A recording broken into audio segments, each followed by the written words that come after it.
Well, hello everyone. Welcome to the UFC Vegas 12, I believe, weigh-ins. Uriah Hall versus Anderson Silva. Thank you for joining us on this. I guess it'll be noon Eastern time, but morning local time. So anyone tuning in from Las Vegas, which includes our own Alex Savas, who is on site. Cool Alex is in the building. And we are all just, she's there for the weigh-ins themselves, so please everyone say hi to Alex Savas. I am Alexander K. Lee here, joined by the wonderful Mike Heck, and of course the man in the truck, Casey Light. So we have ourselves a full morning here, people. We have 24 fighters. Right, it's a 12 fight card. How's my math, Mike? Pretty good. Nailed it.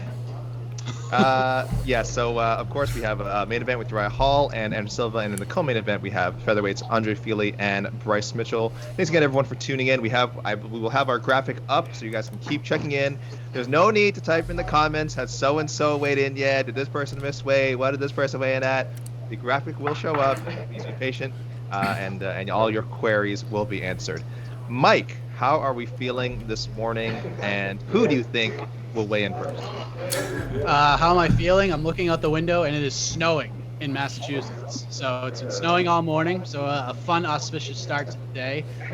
First one to weigh in, I'm going to say, I'm going to go with the crochet boss, Maurice Greene. Heavyweight. Yep, I think he's just going to get it done. He's a quirky fellow. Alex Savas, how's the weather down there in Las Vegas, and how's fight week been so far? When did you get in? Yeah, I got in yesterday, made the first drive from LA to Vegas, which is a fun drive actually. Quick 4 hours. The weather says 55 degrees here, but in the sun it feels still like 100. So there's little old me running around with all Casey's equipment, trying to carry everything and still look camera presentable. Well, we appreciate the hustle. I know everyone watching appreciates the hustle. Truck, how are things going in LA?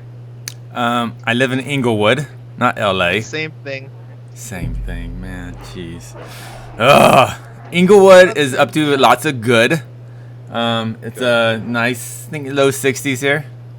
I got the fire going. It's a little chilly. A little romantic. A little romantic. I think. I don't know. That is a thrilling update. Sorry, I just reminds me too. Okay, I'm sensing some like just some.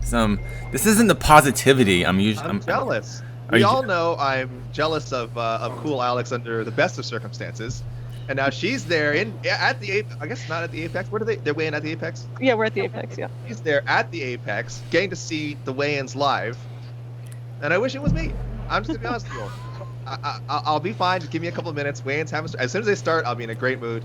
But I'm just kind of love being up here in Canada, but do wish that I could be there at the weigh-ins. Alex Savas, who do you think? I don't know if you've seen any of the fighters milling about. Who do you think looks like they're ready to hit that scale first? Haven't seen anyone yet, but I was listening to Maurice Greene's interview, and he said when he lived in Chicago, he was off of Clybourne and Fullerton, which was like literally down the street from where I lived in Chicago. So now he's my new favorite fighter on the card. That's how that works. Chicago. You know what Chicago's known for? Gee, I don't know, Casey. The soup. Oh, here we go. We're ready to start. City of soup. Look it up on Wikipedia. By the way, I'm going to change my answer to Kevin Holland.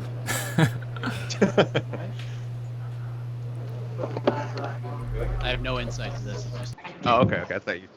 Good morning, everyone. Happy to be back in Las Vegas. We're going to get started with Alexander Hernandez. Ooh. Who had Alexander Hernandez? This is.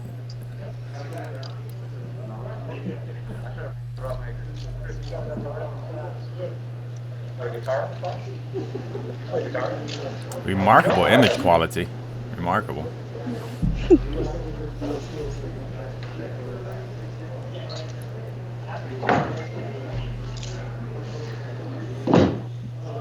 Alexander Hernandez had a great chat with him a few weeks ago. He has made a lot of changes in his life. No longer in Texas. He's now in Colorado training at Factory X.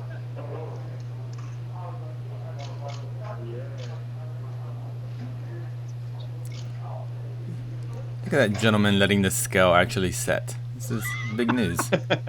Oh, don't start. Official weight 155.5 for Alexander Hernandez.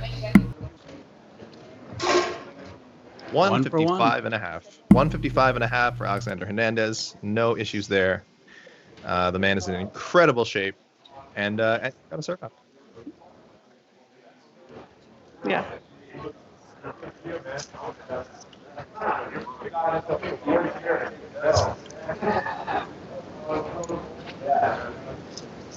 Alexander Hernandez will be fighting Chris Gruetzemacher.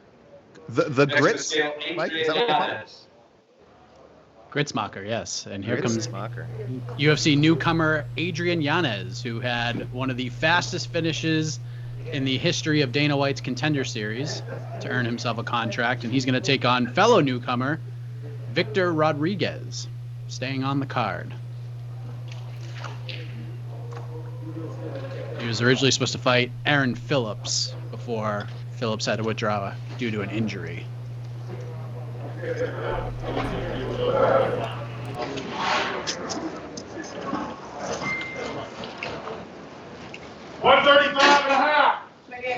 Official weight Another. 135.5 for Adrian Yanez. 135.5. Welcome to the UFC, Adrian Yanez. Well done.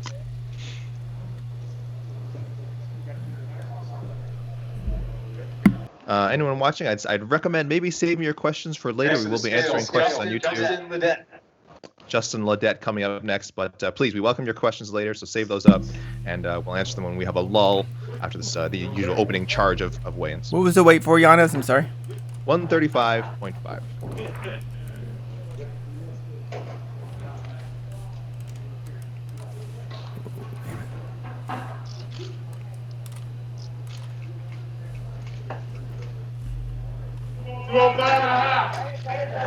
Official weight 205.5 for Justin Ledet.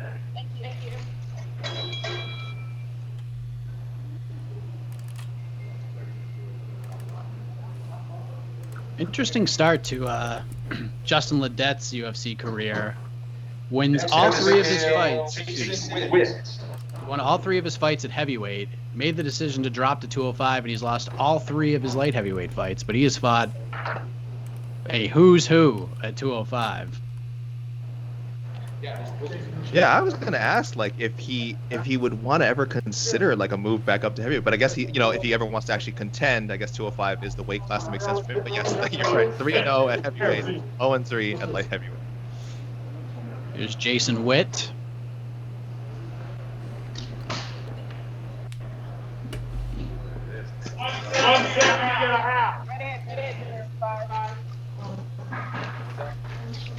One 170.5 official weight Jason Witt.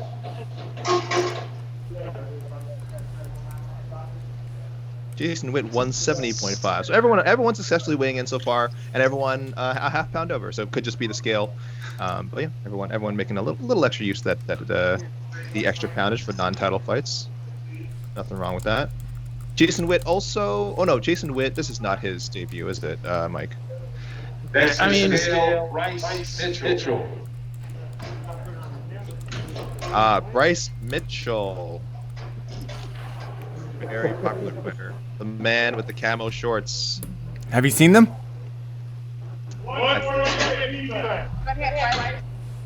146 pounds, the official weight for Bryce Mitchell. Was it 146? I believe that was 146. Yeah, 146. Guys, catching up a little bit here.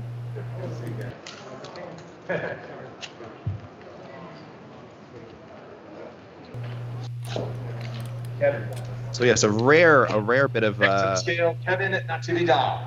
leniency from the UFC clothing department, allowing these custom-made shorts. But I guess it's something they can sell too, which is probably. Oh, I misspelled Mitchell. Oh god. Oh, I blew it, guys. I blew it. Don't go to our Twitter. Nobody go to our Twitter right now. I blew it. Kevin Natividad coming up next. 134.5. 134.5, the official weight for Kevin Natividad. Thank you. Was that 134? 134.5. Making a 134. statement. Championship weight. I don't want any heavyweight championship weight jokes, guys, today. All right. Jokes? Nobody likes them. Jokes? Kevin, one half of the fighting Natividad brothers. You guys can see Kevin's brother Christian, I believe, in Legacy Fighting Alliance. Next to the scale, Victor Rodriguez. And now we have a newcomer, Bloody Elbow's own Victor Rodriguez, making his UFC debut. Stepping in on short notice for. Oh no, is it just stepping on short notice? So kind of short notice. A few weeks. I think the fight itself is like short notice book fight, for both guys.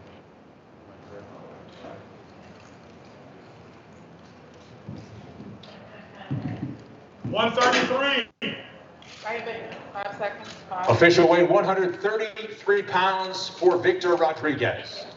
133? 130. There's your statement, Truck. 133. You want a statement? All right, 133 for newcomer Victor Rodriguez. This is a strange fact, but I think this is the first time I've ever seen someone weigh at 133. We're gonna have to look this up. We're gonna have to go to MMA Fighting Stats and Info Department. Next to the scale, Kevin Holland. Sir, what's going on, guys? Jazzed up, Kevin Holland. It's ready to go.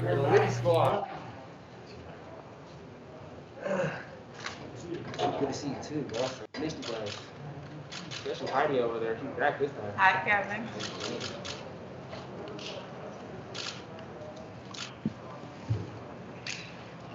$185.5. And I'm heavier this time. 185.5, the official weight for Kevin Holland. 185.5 there for Kevin Holland. The man has no issue making middleweight. He's kind of always been talking about making it drop down back down to 170, but these middleweight opportunities keep coming up. He just keeps jumping on them. So no reason not to stay busy and avoid having to make a tough weight cut. And he's certainly been winning as well. So gotta love Holland's attitude so far. Well, with Mike Perry without opponents, Kevin Holland maybe making that move sooner rather than later. At least if it's up to him, he'll win this fight and then go down and fight Mike Perry. He has been very smart about handling his business in the UFC so far, and really made himself a name. Again, potentially at 2 divisions. So he's won 3 straight fights, which is the second longest UFC middleweight win streak behind one only Israel Adesanya, who's won 9 straight. So a long ways to go for him. It's a distant second. Again, we have our weights up, so guys, you guys can check that out and see we've had no misses so far. Some people coming in about a half pound over, some people coming in under 2 pounds under. Victor Rodriguez, very impressive. I guess 3 pounds under if you want to count the 1 pound allowance.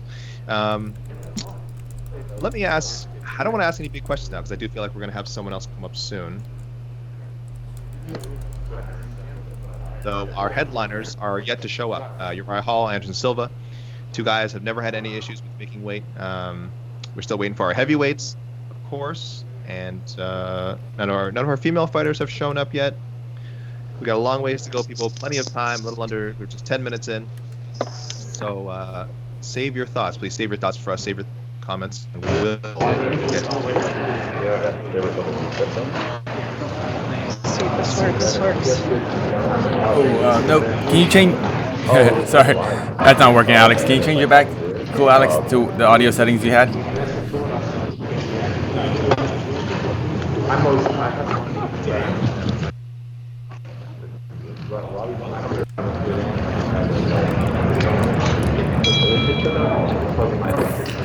Still a bit of a rumble, sort of a background rumble.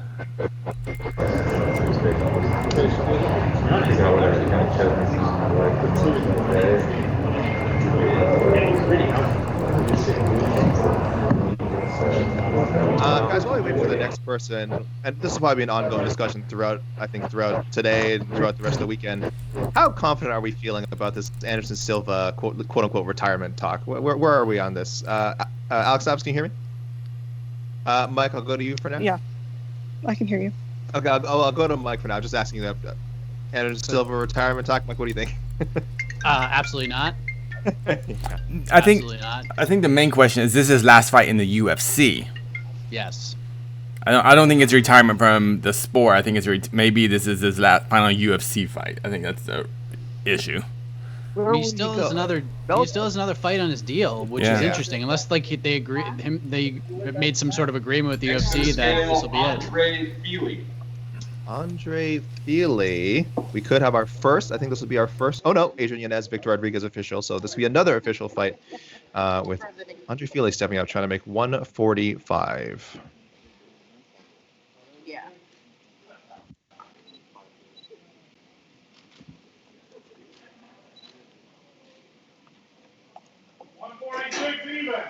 There you go. Official weight 146 pounds for Andre Fili.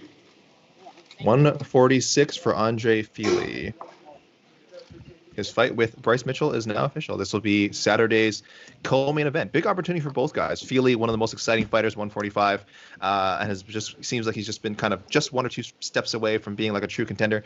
Bryce Mitchell undefeated so far, and again, someone who I think a lot of people have pegged as someone who could challenge for a UFC title someday. So, big implications in the co-main event for sure, and what could be, I would think, is the leading candidate for fight of the night. What do you guys think?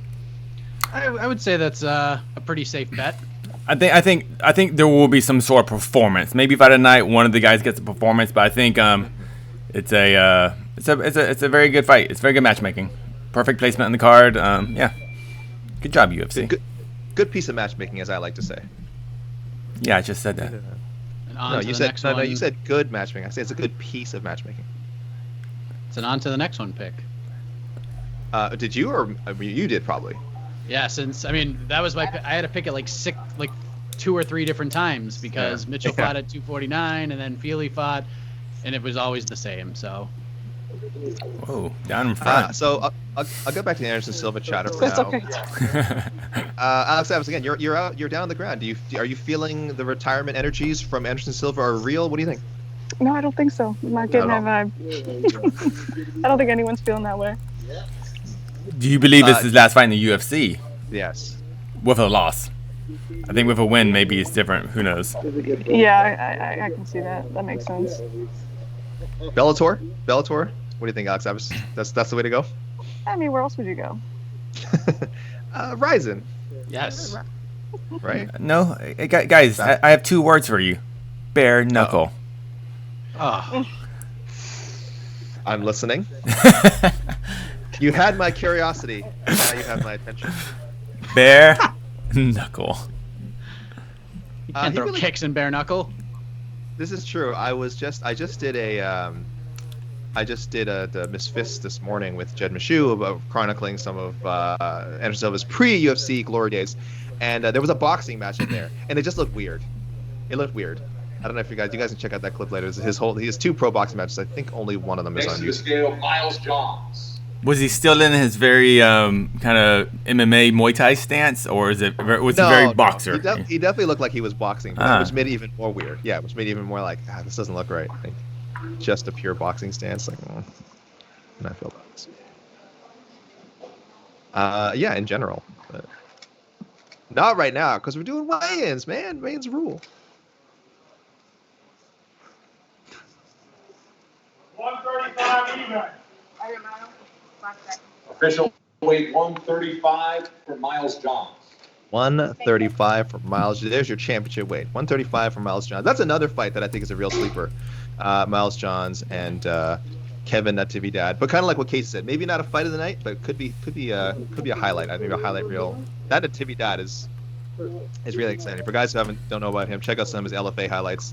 He drops bombs on people. He is a very, very exciting fighter. But that fight is now official. Kevin Natividad and Miles John. Miles John coming back from his first loss. Yep. He was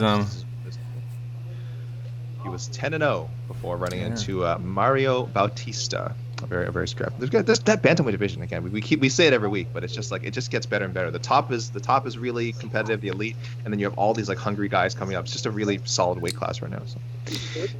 I think in the men's bantamweight, you could go 1 through 25, 1 through 30 worldwide, and it's just solid. Yeah, that's right. That's right. Wait. Oh, wait. Hold on. We're gonna cut away real quick. Cut away. Oh wait, there we Okay. go. Keep it on him. I saw it. That's Kenny. Hey, Kenny. Kenny! Kenny. Everyone in the comments say hi to Ken, please. I know. Like, who is that with the mask? Who's that with the sexy mask? Not you, Alex. The Kenny. Not... Of course. Jeez. Oh my God, Again, I you're see cool, questions. Alex, not sexy Alex. It's sexy Kenny and cool Alex.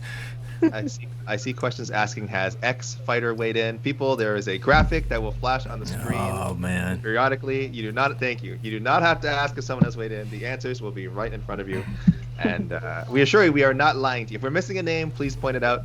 But otherwise, no, you will have we are still waiting for plenty of main card fighters, including our headliners, our heavyweights, Greg Hardy and Maurice Greene, and Bobby Green, Thiago Moises, who are going to open up the card. A really, really intriguing fight. We're probably not going to get a chance to talk about this much later, so I will want to get your picks on this. Mike, Bobby Green, do some work for me too, because I do have to write these predictions. Bobby Green, Thiago Moises. Mike, who do you like in that one?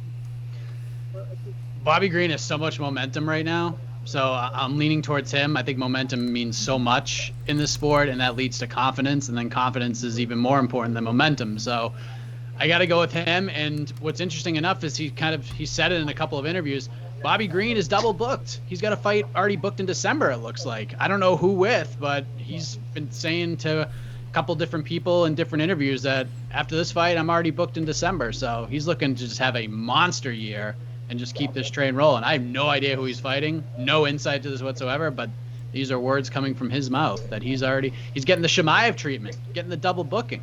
Has this double booking thing actually played out for anyone? Remember, there was, like you said, there was the Chimaev rumors, but that kind of was just in the works. And then there was, who else was it? Moicano? Was it Moicano or not Moicano? Who am I thinking of? There was another Brazilian fighter who was booked for 2 fights, and then I think that didn't materialize either. What's going on with this? Maybe what's going on with this 2-fight book? This isn't a real thing. Well, Frankie was one. Maybe he was supposed to fight Zombie and then quickly come back. Sandhagen booked and then fought Zombie, but he wanted to do both. But Yes. obviously that didn't happen. And it didn't work out. Of the Zombie fight. I remember even Sandhagen before the fight was all like, even if he beats Zombie, no one comes out of a Zombie fight ready to fight again the next week. Truck, you're going to be excited. We have a note from Jose Youngs, a.k.a. MMA Fighting Info and Stats Department. He says, we have had fighters weighing 133 pounds before. Lucia Pudilova at UFC Fight Night 107, and Damian Planet Stasiak at 133 at UFC Fight Night 134. That was a little confusing statement. I apologize for that. UFC Fight Night 134, Damian Stasiak weighed in at 133 pounds. So, and by the way, I almost guarantee you that Jose did not have to look that up, that was off the top of his head, because now that he has had a little bit of time to rest and recover, barely any, we worked the poor guy so hard, I think his brain gears are moving back again, and where the stat machine is up and working once more. Alex Davis, you know that, of course. You were gonna rifle off those names, right? Yeah, that's exactly what I can do. Yeah, any second that was gonna. We all were. We were all like, oh yeah, Lucia Pudilova, UFC Fight Night. Yes. I already got it, and I just looked at it. 107. So the magical 132 number has been hit before. Yeah. So anyway, I feel like a fool. I feel like a fool. Jeez. For not remembering those off the top of your head. I'm just trying to think of who might show. We did have one change to the card this week. Yeah, go ahead, Mike. On Wednesday, Kevin Holland was supposed to fight Makhmud Muradov. Excuse me. Muradov was forced out of the fight, undisclosed reasons. Not really sure what happened there. But Charlie Ontiveros is going to get another opportunity. And for those who may recall, Ontiveros had a chance before. There was this whole debacle with Eric Spicely and Marcus Perez. They were supposed to fight a while back, and Spicely wasn't cleared to compete. Ontiveros is brought in on hours notice, steps on the scale. I don't even know if he stepped on the scale. No, he actually did not get a chance to win. No. And he didn't get cleared, so he gets another opportunity here against Kevin Holland. Pretty tall order for Mr. Ontiveros, but he's in there. Kudos to him for making it happen. I'm sure Kevin Holland is excited because he's had just a rocky up and down road despite being so active himself. So that's good to see. We'll still be able to see Kevin Holland compete because I know a lot of people are excited about him in 2020. Yeah, that's one of those weird fights. That was actually another fight entirely because Holland himself, I think, is stepping in for Krzysztof Jotko, right? That's right. So this was originally booked as a middleweight bout between Krzysztof Jotko and Makhmud Muradov, and it mutated into Kevin Holland and Charlie Ontivero. So for anyone out there wondering what the hell happened to that Jocko Muradov matchup, it exists, just not as just in a completely different form now. So it's still that you're still getting your sweet middleweight action. I'm very excited for the return of Sean Strickland. Sean Strickland was on a roll. Now, our David Martin spoke to him, so you guys can check out that story on MMAfighting.com. But it involves a pretty serious motorcycle accident, and Strickland's just returning to action now after, I think over 900 days away from competition. I think it's him. We got a few fighters coming off from long layoffs. Strickland. But wait, 700 plus days. What is this story? I didn't hear anything about this motorcycle accident. Yeah, he got a pretty serious motorcycle accident, which sidelined him for a while, and this was after. He got a pretty big win over Nordin Taleb. This would have been October 2018. He's been really good. He's moving back up to middleweight for this one. I think it's making things easier. But he was carving a path for himself at 170, and then real life happens, unfortunately. So we're happy to see him back and fighting pretty tough fight, Jack Marshman. So we'll see how that one turns out. But yeah, we've got some storylines going to this one. I mentioned another long layoff.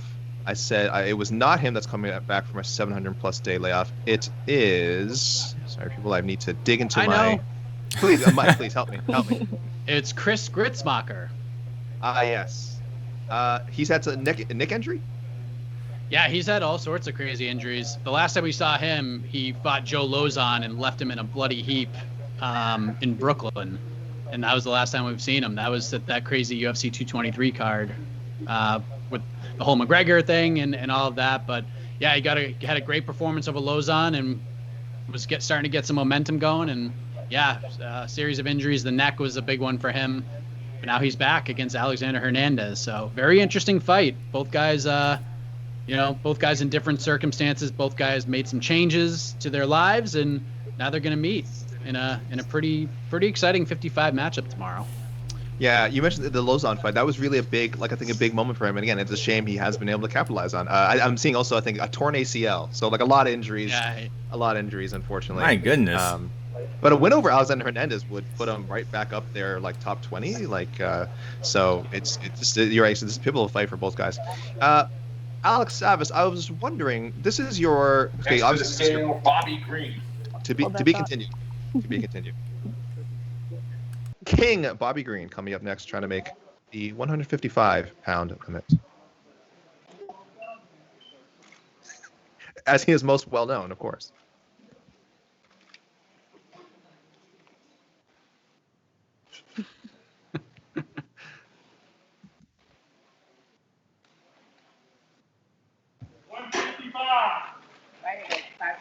Official weight 155 pounds for Bobby Greene. 155 on the dot for Bobby Greene. No issues there. Alex, I was going to ask, this is obviously your first event, your first post-pandemic event on site. When's the last time you covered an event live? Was March here in Vegas, Adesanya and Romero. Ah. Went home 3 days later. The NBA season was canceled and Disney World closed down. And yeah, it's a little different here than last time. That was 7 months ago. I guess almost 8 months ago now. But it feels long. It feels like I feel like a whole different person, honestly. a whole new you. Yeah. So Alex, cool, Alex. Charlie Ontiveros. Can you tell Mr. Arceveros I have an antidote? I got a story to tell, and this is all right. Back to work. This weigh-in is months in the making for Mr. Let this man have his Ontiveros. moment, Truck, please. It's finally getting to weigh in.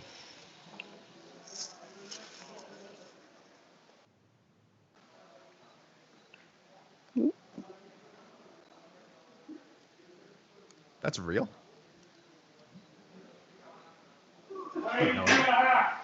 Charlie. Can you stand back up there? Official weight 183 and a half for Charlie Ontiveros. 182 and a half, excuse me, for Charlie Ontiveros. 182.5. He is now the leader for most underweight fighter on the card. Well done. Well done, Charlie. Making a statement. He's making. I don't know what the statement is when you come up that far under, but it is a statement. Charlie, I believe, is normally a welterweight. Yes, okay. So he's normally a welterweight, if people are wondering. So he probably cut no weight at all and just stepped onto the scale and weighed in. So yes, normally a welterweight. Previously competed for Fury FC LFA. So this is the first time I've seen someone weigh in at 182.5. Don't start. Don't get him started. All right, leave our stats and info man alone, please. Typing those numbers in that sequence was mind-boggling for me. I was like, what? 182? What is this? Stats and info also wanted to remind us that Veronica Macedo was also booked for 2 UFC events, Sao Paulo and Busan. We have half of our main event, Uriah Hall, coming up next.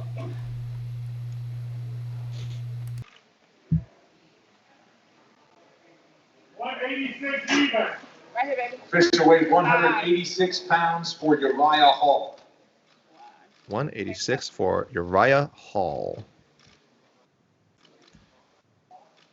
You're good.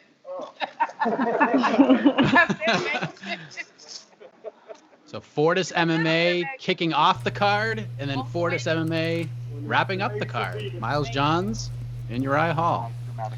Uriah Hall, a big fan of Virtual Media Day. Oh, he loves it. Loved the Virtual Media Day experience. He sat down and was like, I can't see anybody's faces. No one's in this room. I love it. This is exactly why I signed up to be part of the UFC.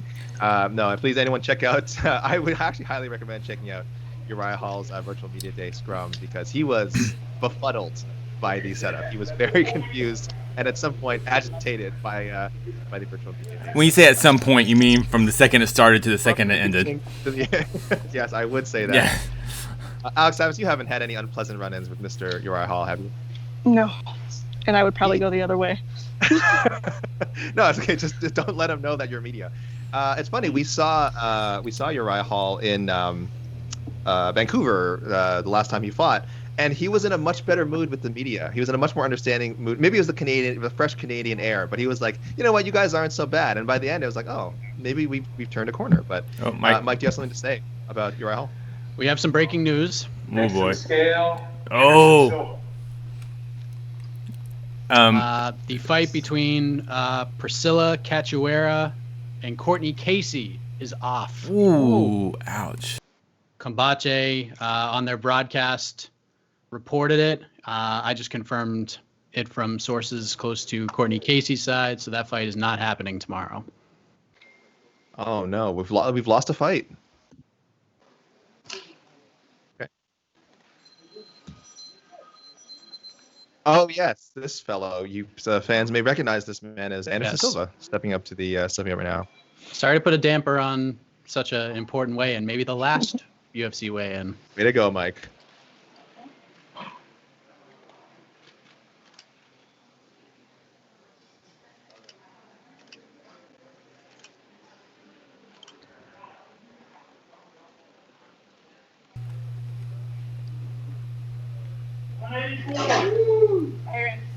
Official weight 184 pounds for Anderson Silva. 184. Svelte. A svelte and Whoa! Silva. Close one. Successfully for his 24th. I shouldn't make myself do math. 24th UFC appearance and 36th pro bout overall. And what a career it has been. We've been writing a lot. Everyone has been writing a lot about Anderson Silva this week, with the assumption that this, if not the last time, this could be one of the last times that we see Anderson Silva. Next to the scale, Sean Strickland. Man, we discussed earlier, Sean Strickland fighting for the first time in over 700 days, moving back up to middleweight for this one, after previously being at I assume to be a temporary move, but we don't know for sure. But let's see, he's trying to make 185.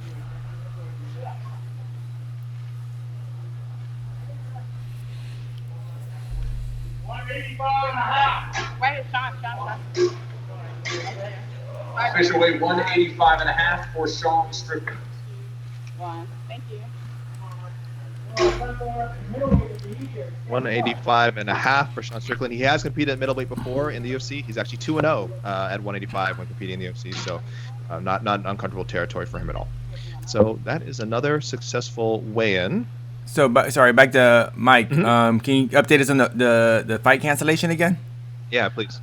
Okay, so on the Combache weigh-ins broadcast, Evie Rodriguez said that the fight was off due to weight-cutting issues for Cachoeira, and then I reached out to sources close to Casey, who has confirmed that information, so that fight is not happening.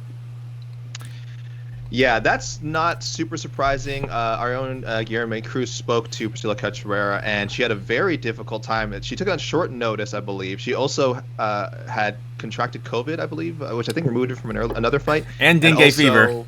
And dengue fever, which I would say is Cole Williams coming up next. Not ideal conditions for Priscila Cachoeira to prepare for a fight and make weight and do all these other things. So safety first. Why do they make catchweight fights the week of? Oh, guys. It makes no sense. UFC. Nobody cares. Just they could have had it at 145 and nobody would have cared. That's right. It's not going to hurt anyone to, for one time to avoid weight cutting. That lady flew all the way from Brazil. Just did not fight. Ugh. Ugh.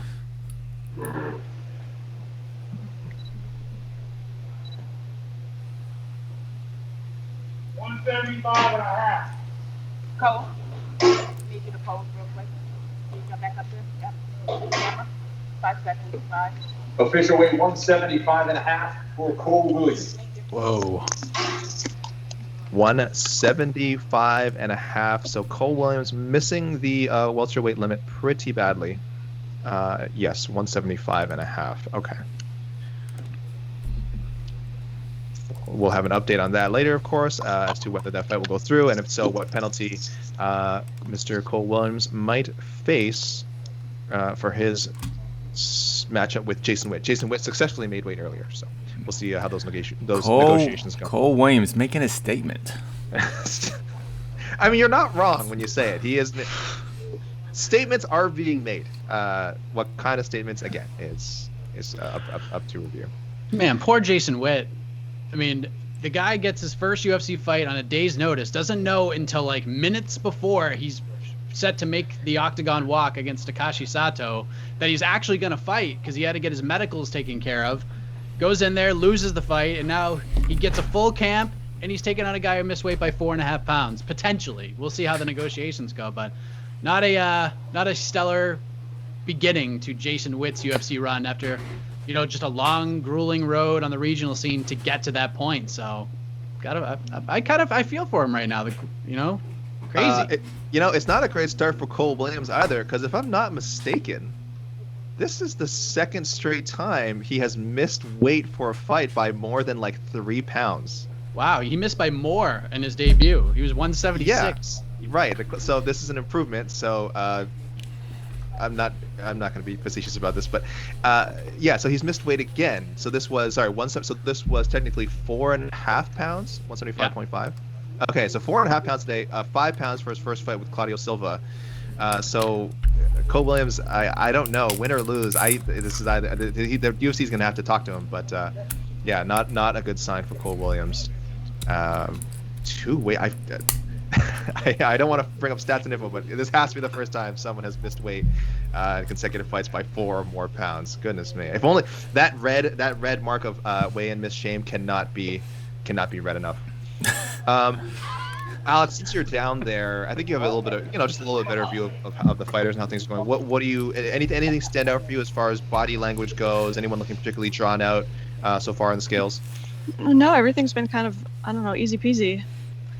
There's been, I don't know if everyone's just like tired after Fight Island and just kind of worn out, but it's kind of low energy, I would say. As far as media goes, the fighters seem normal. Well, I think it's on you to pep it up. I think you got to pep everybody up.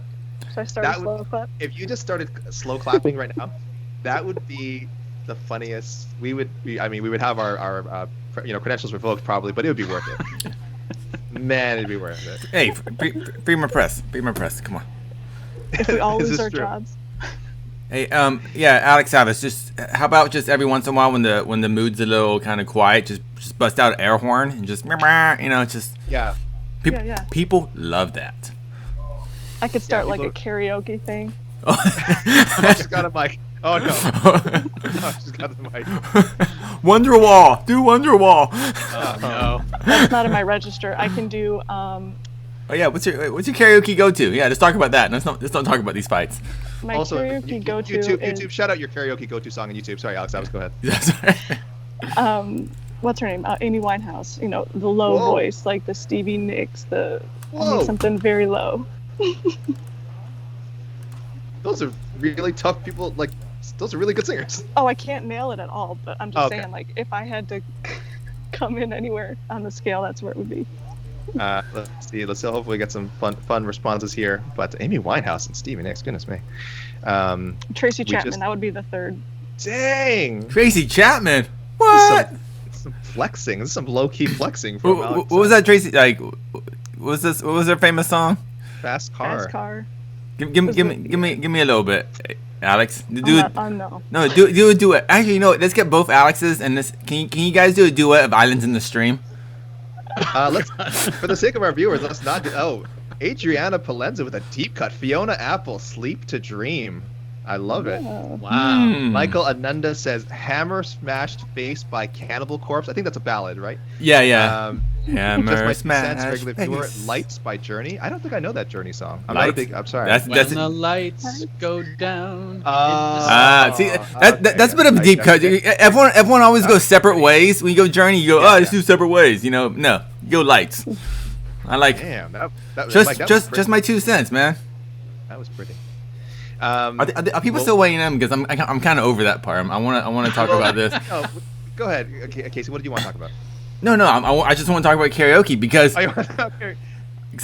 because we're in a pandemic and all the karaoke bars are closed because apparently when I sing I spit on everybody, so they won't let me in the karaoke bar anymore. I don't know a lot of these songs. I feel so embarrassed. Ricardo says "Weak" by SWV. Ooh, Ooh. that's a tough song to do. That's tough. You gotta. I get so weak in the knees. I can hardly. Oh, dude, that's like my wheelhouse. All that Sandra stuff. A. Ride by 21 Pods. Gabriel Augusto, a classic song, Sandstorm by Darude. Of course, everyone's beautiful. I love singing Sandstorm. Probably one of the most beautiful vocal songs that you can do at karaoke. I once did Lose Yourself by Eminem at karaoke, and Yeah. it was Oh, an absolute disaster. Oh. I mean, I feel like I nailed the first verse, but everyone else thinks differently. I don't know. I think you have to do. when you do hip hop songs and you don't know all the lyrics verbatim, then it's all like you're just like, oh no, I didn't know about this verse. Yeah, I was ready to do one chorus and then get the hell out of there. Yeah.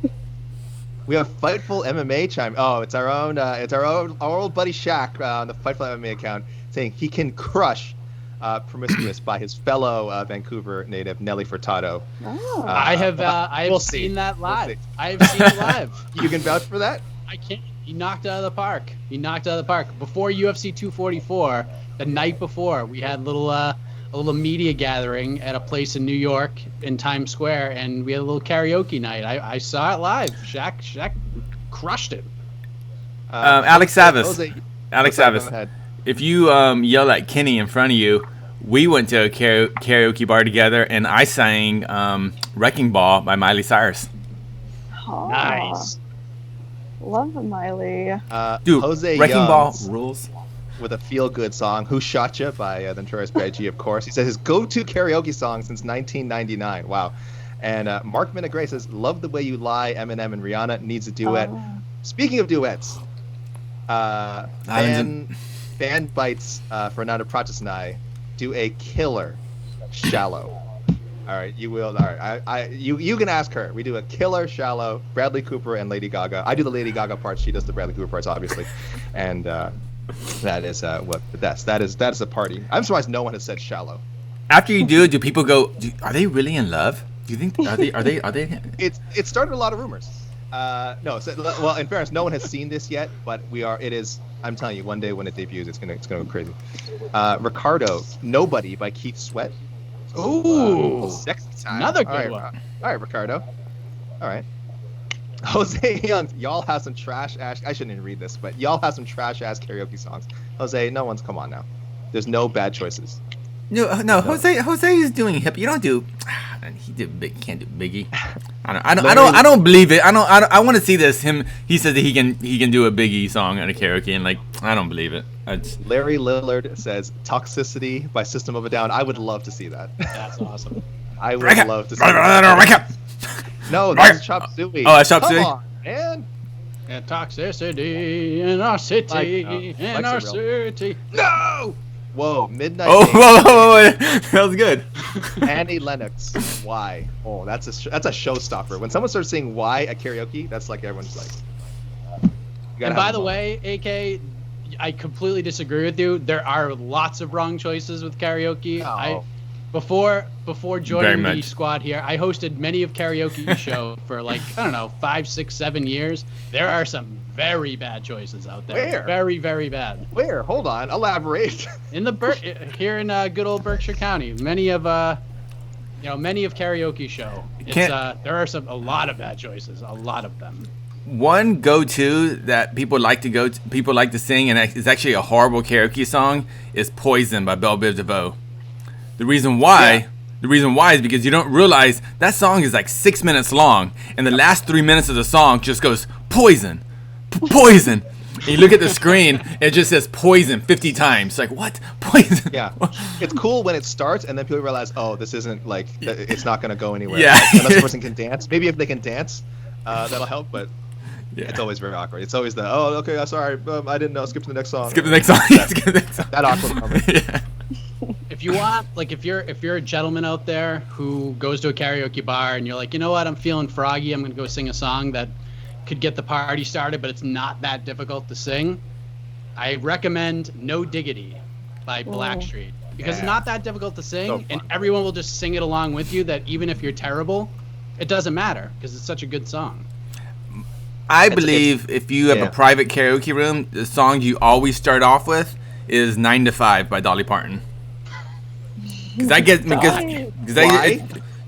dude, when you have a private room, the first person to do a song, that's the tough one, because someone's got to kind of break the ice. 9 to 5. I'm just some karaoke advice I'm giving to you guys for free. Elim Rem says, of course, the pub classic "Tub Thumping" by Chumbawamba. Ooh, that's a good one. Of course, very good. Everyone knows it. Everyone can sing along with it. It's definitely a good choice. Forrest Griffin walked out to it once.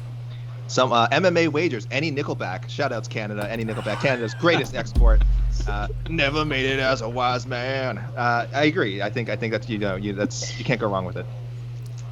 Cool the Fool. I think I've mentioned Cool the Fool already. Red Wine by UB40. That is very good. Before Nickelback became cool, the fun song to do, I think, was "Maybe" by Candlebox. Ooh, that's a great song. Yeah. Hey, you millennials, Google it. I might have to. Michael Easter. Oh, this is a good one because I want to ask you guys. What are our feelings on? Well, I don't know how Mike Heck feels about it, but what are our feelings on "Sweet Caroline"? No, boo. Ugh. Whoa. Over it. Ugh. Casey. Do you not see that? Is that not big enough? No, I'm watching the stream. I'm not watching our. Well, okay. Let the delay come in, and then wait about 10 seconds. Now you see a big thumbs down. I love Neil Diamond's. I'll crush any Neil Diamond song. I love "Sweet Caroline." No, do it by your. And I hate the Boston Red Sox, and I love "Sweet Caroline." That's not good. Good at weddings, terrible at karaoke. Ba. Easter, I see you. Should we talk about the weigh-ins at all? Nope. No one's here for that. Okay. The main event guys weighed in. Yeah. Over out at Mike, please. Can we give them at least a quick rundown, please? All right. Main event is official. Uriah Hall weighed in at 186, taking on Anderson Silva in what may or may not be his final fight. 184 pounds. Wow, this thing got moved around. I'm taking a fight off. Yeah. Yes, it's gone. 146 apiece. Oops, sorry. Kevin Holland weighed in at 185.5. His fight with Charlie Ontiveros is official, who weighed in at 182.5. Still waiting on Greg Hardy and the crochet boss, Maurice Greene. Bobby Greene weighed in at 155, still waiting on Thiago Moises. Alex Hernandez, the first to the scale, weighed in at 155.5, still waiting on Chris Gruetzemacher. Adrian Yanez weighed in at 135.5. His fight with Victor Rodriguez is official. Rodriguez weighed in at 133. Sean Strickland, 2 years removed from his last UFC fight, weighed in at 185.5, still awaiting the arrival of Jack Marshman. Jason Witt successfully makes weight at 170.5. Cole Williams did not successfully make weight. He weighed in at 175.5, missing weight by 4.5 pounds. 2 for 2 missing weight in his short UFC run. Dustin Jacoby yet to hit the scale for his first fight in the UFC in nearly 9 years. He will take on Justin Ledet, who weighed in at 205.5, and the curtain jerker.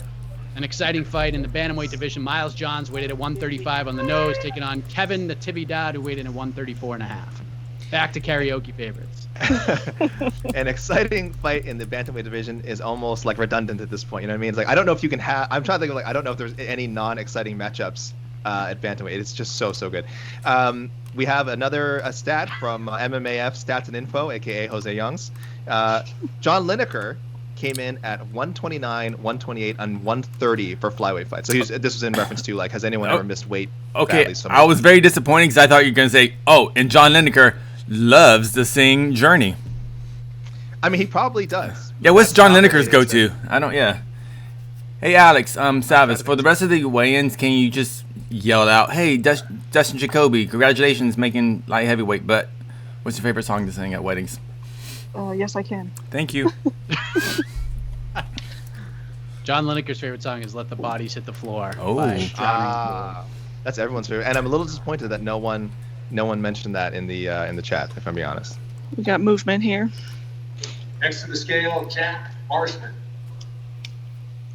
Oh, we have a question that I have to answer, but I will answer after Jack Marshman weighs in. Stay tuned. Ooh. What does Jack Marshman sing? He does Wonderwall. Ugh. If you do it right, it's pretty awesome. I'm just saying. You really got to lean into the accent. Maybe. Ooh. Jack. Couple seconds. Sorry. Official weight 187.5 for Jack Marshman. Oh no, 187.5 for Jack Marshman. So Jack Marshman coming in heavy.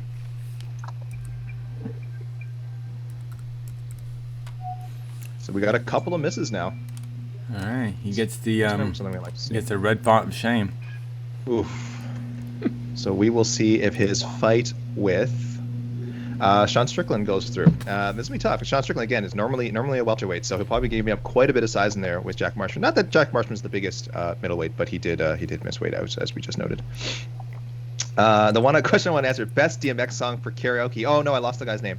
But best DMX song for karaoke, obviously Rough Riders Anthem, or that one where he that one where he lists all the women's names, which is like the worst song ever. But he just every female name and just says names. Have you heard that? I believe the song is called Samantha, Jennifer, Jessica. Yeah. Is that how it goes? Yolanda, Miranda. Yeah. I disagree. I believe it's called What These B Words Want, but I won't say that. Broads? You guys, can we not say broads? If you want to. You broads. I'm gonna go. Party up. Party up. Party up is the correct Yeah, party answer. up's the answer. Everyone knows this. No, Rough Riders. I mean, if you want to get people involved, sure. But that's what it's about. Not for me. I want to be the show. Do you not party up, A.K. Lee? I don't. Okay, well there you go. Take a look at me and see. I am not a party person. Michael Easter, you have now lost me. He said my karaoke song "Saturday Night's All Right for Fighting" by Nickelback. Oh goodness, no, that is a horrible cover. But Michael Easter, we were on the same page with Sweet Caroline, and you lost me with that terrible cover of "Saturday Night's All Right for Fighting." So, see, this is when you use the little timeout option. Just go timeout. No. Put them in timeout. There's no bad choices except for songs that are too long, as Mike pointed out. Anyone who goes up there, if you even jokingly say, "I'm going to do American Pie," you are banned. You are banned from karaoke. It's not funny. If you're doing it for real, you're definitely banned. There are a few long songs you can do, but you got to do them well, and it's got to be full of energy. And I would say, Meatloaf's. I would do anything. I would do anything for love. Wait. But there's shorter versions of that. I was gonna say "Paradise" by the Dashboard Light is a good one. Meatloaf. Meatloaf so much. That's a long. But man, if you get a good duet going and you really feel it, it's worth it. It's worth it. Jose said that "What's My Name" is the best DMX karaoke song. See, this is why there's a reason Jose isn't on this chat right now. Isn't on here. Like he was like, "Hey guys, you need me to be on? You need another person?" I was like, "Nah, bro, we're good. We know how to party up without you." We have our first Limp Bizkit mention. Beef Drew says Nookie by Limp Bizkit is the go-to. That is an excellent choice. Duval. Shout out your favorite. I don't want to sidetrack the karaoke conversation, guys, but please shout out your favorite Limp Bizkit song, as we always do. It's a way in tradition. Shout out your favorite Limp Bizkit song. There's just so many to choose from. So really, again, no wrong answers. No wrong answers. Oh man, break out "Last Resort" by Papa Roach at a good karaoke bar. You get that, people will start fighting. It was great. How has no one said "Face the Pain"? Oh man. That's the one. MMA Wagers, another good one. "Take Me Home, Country Road" by John Denver. Oh, I can just hear it. Like you just write. That's a great one. Oh, hear it in my heart. That's just a great song. You just can't mess. If you do Country Road, don't mess it up. Don't joke around. You nail it. Okay, because rest in peace, John Denver. You Casey, rule. I was gonna say, are there any questions? But I think Nope. it's all just karaoke suggestions. From what I can see. I don't. Think Oh wait. We have a question. That's not a question. Yeah, that's it. That is a question. That's light. That's the question of life. Yeah. See, Another good one is "She Hates Me" by Puddle of Mud. Ooh. I hate that band, and yet I like that song, and I always sing along with them when it's on. I don't know why. I don't listen to band music. What is this? Tell me about it. You know the song. You know the song. Tell me. Yeah. Give me a beat. Give me. How's it go? We're not. She bleeping hates me. What? She bleeping hates me. Na na na na. I tried so hard, but my feelings like I had none, and ripped them away. He knows the song. Of course he does. I don't know. Puddle of Mud had a pretty decent run. I don't know. Control is a good song. I don't know that song.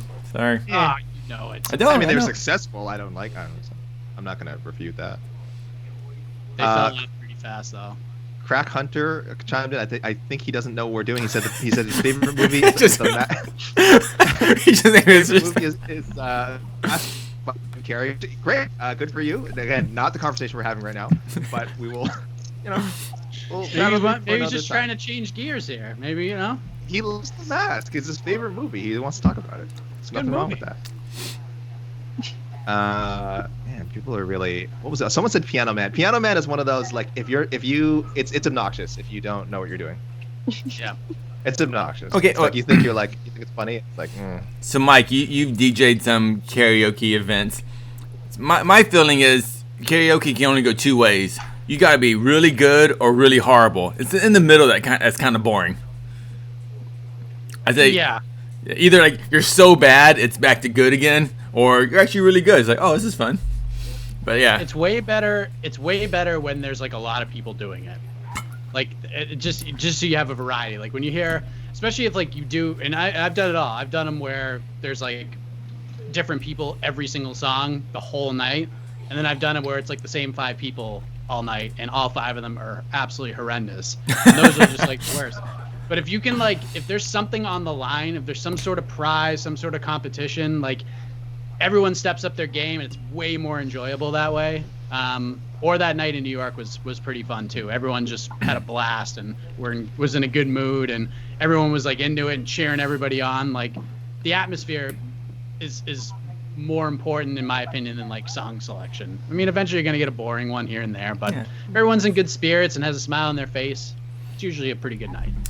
When I was in Hawaii for Elimele McFarland's, I was out there for Bellator and covering her fights. Then after the following night, she invited us to this bar in Honolulu, and they had a little karaoke section. And me and Esther did a duet of "Kiss Me Deadly" by Lita Ford. Ooh, that's a good one. I figure you're like, that's a good, like, get everyone in there. That's a good one. Yeah, I like that one. AK, have you heard Lita Ford? I don't know if I know the song. Kiss me once. Come on, baby, kiss me deadly. I'm gonna need to see some. Oh boy, she was in the Runaways. Come on, man. Lost me. Ah, you kids. You know the begin. Like I think if you heard the beginning of the song, you'd be like, "Oh yeah, I know the song." Saturday night. Guys, we have an MMA related question. We have an MMA related question in the chat from that guy. It ain't no big thing. Someone's always got to be that guy, guys. All right, let's talk MMA. Fighting. Always got to be that guy. And sure enough, that guy in the comments says, all right. Any prediction as to how the lightweight title picture plays out? Anyone jump in? I mean, I think we know how it's gonna play out. I think it's pretty obvious that McGregor versus Poirier will be for the title.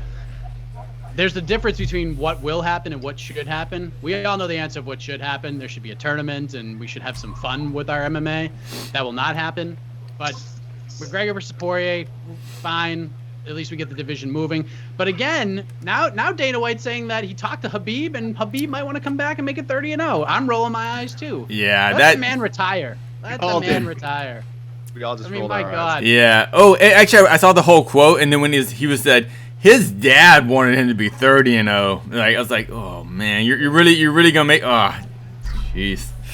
Poor Charles Oliveira must have heard that and been like, you've got to be kidding me right now. Like here I am, I'm just like right on the line of like being in the conversation, and now if Khabib comes back, like he's out of the conversation again, and that guy deserves wholeheartedly to be in the conversation. So it's just tough, but it is very interesting right now. 155 has become like a very interesting story once again. Like not that it wasn't like loaded and fun and a lot of talent in that division, but now with asking these questions like what's next for the title, it's very interesting. Like heading into 2021, as of right now, I think the lightweight division and the title picture is probably like the biggest story to round out this year and to kick off 2021 right now. Yeah, I wouldn't argue with that at all. Definitely. I mean, look, it's always one of the sport's most intriguing divisions, and yeah, I mean, look, you remove that Jenga piece from the top, and it doesn't make any sense. You wouldn't remove Jenga piece from the top. Can I, Chuck? Can I run that one back? Can we replay? Well, no, this isn't. Can we replay that? What? That didn't make any sense. You're that guy that. Now I'm that guy. Yeah, exactly. Can I remove a Jenga piece from the top? I was like, where does it say? Where are the rules? Where are the rules? Embarrassing. Let me have it in the comments, YouTube. I really haven't played Jenga in years. Yeah. But yes, I agree. It's already. It's always. I don't know if there's ever been a time when the lightweight division wasn't intriguing. Even I think when McGregor ran off with the belt, I think there was a thought of like, oh, who's like the real? Tony Ferguson was doing his thing, Khabib was doing his thing. It's just always been one of the marquee divisions. So. Man, I feel so bad for Khabib in the sense that when the whole Conor thing was happening, he just kind of the title was just tied up for no good reason forever. It's just like he lost years, or at least title opportunities. It's just like, so I've been seeing like Jon Jones saying I beat all these champions. It's like, yeah, because there were lots of because the belt kept rotating at light heavyweight, so there were lots of former champions. There's just not that many former champions at lightweight. Yes. Because there weren't that many opportunities to fight it. Demetrius Johnson gets the same thing. Of course, he can't beat any former champions. He's the only champion, right? Yeah, it doesn't mean that there aren't champion-level guys. It's just they're not technically former. Yeah, exactly. No, you're right. Yeah. So I was just like, well, there's a reason. Yeah. But the whole most title defenses as a determiner of who is the greatest of all time, that myth has to die. Which, again, I'm not saying it doesn't matter. Again, I would put the guys who have the most defenses near the top. Anderson Silva, Jon Jones, George St. Pierre, of course. But Khabib, you also got to remember the circumstances. George St. Pierre got a title fight, I think, in his second or third UFC fight. Fourth, I think. His fourth. Anderson Silva, his second, he destroyed Priscila, and I think there was a fan poll. I was like, who do you want to see next? We're like, we want to see Anderson Silva fight Rich Franklin now. Those are the sorts of things that almost just cannot happen now. Even if we want to bring up Brock Lesnar, that was almost like 15 years ago now. Like Brock Lesnar in his third fight. Yeah. Getting you. So these things just don't happen anymore. So Khabib did not have that opportunity. If he'd come up in a different era, maybe he would have won again a UFC title in his second, third, fourth fight and been able to rack up those defenses. So credit to the guys who did get the defenses, but that to me does not take away from Khabib's greatness. I see that, I just see that coming up all the time. Even if Khabib, like I think it wasn't until maybe his fifth or sixth fight that we were even given access to him to even get pre-fight interviews, because post-fight interviews you get every winner, but pre-fight they only bring the top 5 or 6 fights. So there's 10 fights on the card, so half the fighters you don't even have access to. And Khabib was one of those guys, for the first at least 5 or 6 fights. early in his career. So, yeah. Yeah, like you're really putting like into perspective like how hard it is to even be like framed as a contender, as a star, much less someone these days, much less someone who's going to get a title shot. So it's just and it's such a thing that's very much out of the control out of the fighters. And I know everyone will say, oh, just win your fights, you get a title shot. Nope. I think anyone knows by now that that's not true. That's just not how we see it. Yeah, ask Tony Ferguson about that. Well, how many title shots are given off losses? So like we keep saying win your fights, but like then, yeah, here we are. Yeah, but it's odd too. Like I say that, but in the same time, I'm like, oh, if they don't do a tournament, who should fight for the title next? I think it should be Poirier versus Gaethje, 2 guys coming off losses. So it's just it's yeah, getting title shots is it's all about timing. Dana says it all the time. Title shots are all about timing. Alex Savas, I want to get your hot take on Jon Jones's social media behavior. What do you think of, coming hot off the riveting Israel Adesanya feud, and now getting into it with for the last 3 days, addressing all this greatest of all time talk? What's your take on Jon Jones? Well, I blocked him, and if it wasn't for my job, I probably wouldn't see any of it. It's wow. It's too. She just blocked Jon Jones. It's just too much. Like when I'm on Twitter, I just want to scroll through and see some mindless stuff. What's going on in MMA? Blah blah blah blah blah. I don't care to see every reaction that you have to every single thing that's happening in MMA. Jon Jones, I really don't care. And it's petty. It looks bad for the sport. I think everybody's already said that, but it's so annoying to me. Damn, and I love trash talk usually. Is it even trash talk? I don't even know what it is. No, it's so what weird. Is that?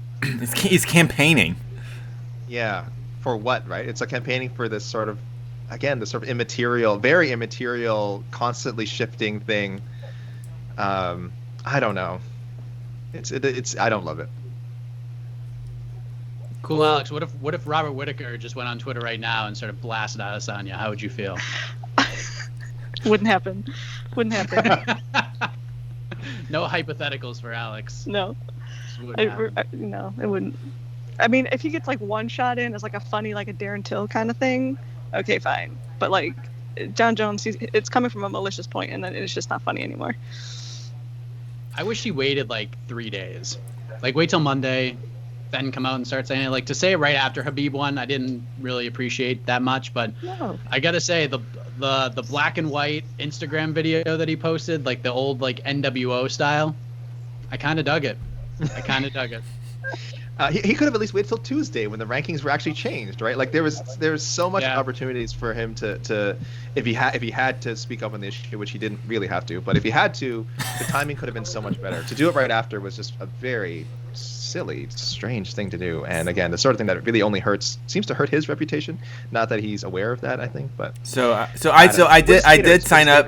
I did sign up for the UFC rankings media poll, so I'm now a member, just so I can put Izzy at number 2, just so we can get some more clickbait articles when Jon Jones makes more videos how he got bumped down. So everyone, that's what we're here now. We're now trolling Jon Jones with the media rankings. And by the way, I just want to say this: GOAT and pound for pound are 2 different discussions. Both are completely subjective. To me, pound for pound is right here and now, the current landscape of MMA. And you can't Khabib is the number 1 pound for pound fighter in the world right now. He just is. There's no blemishes. He's lost 2 rounds, arguably 1, because I still can't believe 2 judges gave Gaethje that first round after Khabib mounted him and almost trapped him and put him in an armbar. Plus, just the 3-fight run that Khabib has had, finishing Conor, finishing Dustin, and then finishing Gaethje, that might be the most impressive 3-fight run in UFC history. It's unbelievable. And right now, if you're comparing what Khabib has done over the last 2 years to what Jon Jones has done over the last 2 years, there is no discussion. Khabib, right this second, is the best pound-for-pound fighter on the planet. Am I willing to say he's the greatest fighter to ever step foot in the octagon? I can't say that, but I can comfortably say he's in the top 3, top 4, hands down. But the GOAT talk, no need to fight about it or have an argument about it on Twitter and comment sections. Like, it's just so silly. It's like based on your opinion. Would you say Khabib is the most dominant MMA fighter ever? I am adding Bones on Twitter. Bones Jones Twitter right now, mentioning your maybe the three best wins ever. I'm gonna run that by him. I think he would argue. Let's see if we can get you blocked. Okay, let's see. And then I'll see. So I'll message him and see if I can get the other round that Khabib lost was against Conor, right? Round 3. Yeah. When Khabib decided, you know what? Let's have fun. I'm gonna stand 5 minutes with Conor, and Conor, I guess, won that round. I mean, like. I just think that was like I just think that was awesome. Habib, like, all right, let's stand. Let's see what you got, Conor. And like, I don't remember that round. Did he hurt? I mean, how did Conor win that round? Did he just was a little more active? I don't remember. He was more active, yeah. But, definitely was more active, yeah. But you wouldn't say that it wasn't a huge. Yeah, like Habib. Well, he did, you know. Like the dominant question is interesting because like. I look at it. There's dominance, which he clearly was. I mean, just like the flawlessness of the way he conducted business. Like, very rarely lost a round, very rarely lost a second. Didn't get cut. You know, didn't have any infractions. Never dropped. Yeah, never dropped. Never really hurt. And you could sit there and say, oh, well, Michael Johnson put him on wobbly legs. I don't buy that argument at all. It's just insane. But like. Just the fact that, and we talked about this in between the links, the fact that everybody knows what Khabib's going to do and you can't stop it. Like, Jon Jones, mystery, you never know what that guy's going to throw, and he's very elusive, and he does things so differently and nonchalantly. It's fascinating to watch. But Khabib, like, you know exactly what he's going to do. And even then, he stood with Justin Gaethje for the first round of that fight. He stood right in front of him. He went after him and pushed the pace on him. Yeah. Yeah, arguably almost won the stand-up. Maybe beside the leg kicks, you know. I think that if you just go by stand-up, the leg kicks probably won that round stand-up wise. But yeah, he wasn't blown out of the water at all by Justin Gaethje's stand-up. That's just remarkable. I will say that, you know, people have talked about this with Daniel Cormier over the years, and you know, he fought a little bit longer. And I think people began to appreciate him more and more as he continued to fight, and like what kind of a person he was, especially when he was in the Jon Jones feud, and people disliked him for some reason.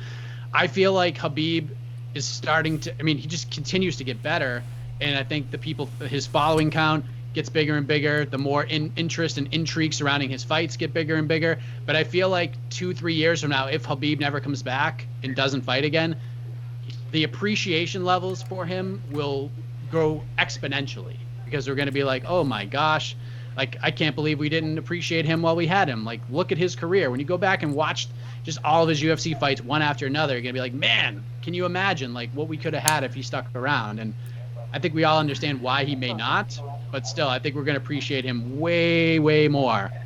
Absolutely. Now that he's gone. It's one of those things. I mean, we can say that about Demetrius right now. Oh, go ahead, Casey. I'm sorry. We can say that about Demetrius right now. Remember, there was a lot of like, oh, Demetrius fighting it. Oh, he's going to beat this guy, whatever. But now that he's gone from the UFC, and we'll probably never see him fight in the UFC again, you know, now we're like, man, that guy was really good. I mean, we knew he was good, but now I think we miss his dominance, you know. But sorry, go. I want to talk about Anderson Silva in a second, but what were you going to say, AK? Well, actually, I was also gonna talk about Anderson. Truck, we're on the same page. We are vibing. Yeah, I was gonna say, you mentioned like, you know, the way Khabib and his career is gonna leave, like kind of the good kind of questions. You know, yes, left us wanting more, going out on a high note, whatever cliche you want to use, which is always better than going out too late, right? So Anderson Silva now is in that case where we're always gonna look at what if he had retired after such and such fight. I don't know, after beating the second Sonnen fight, after beating, I don't know, Stephan Bonner, even after the Chris Weidman fights. What if he'd retired then? How would we view his legacy differently? Because now, you know, people are saying how much his career was diminished by the struggles he's had in the last like 5 years. We got movement. Movement. Okay, which I think you view a fighter by their peak, but I understand it's absolutely not easy to discard the recent results. Yeah. Sure. Yeah, exactly. I said that. I was talking on Twitter how you judge fighters, like great fighters, in eras. And the thing about Khabib, he just had his whole career was an era. That's what makes him so remarkable. Like just from first fight to his last fight, like it was all the same. It was just dominance. And like I say, like you talk about Ronda Rousey. If you stop Ronda Rousey's career after the Cachoeira fight, you look at it completely different. You know.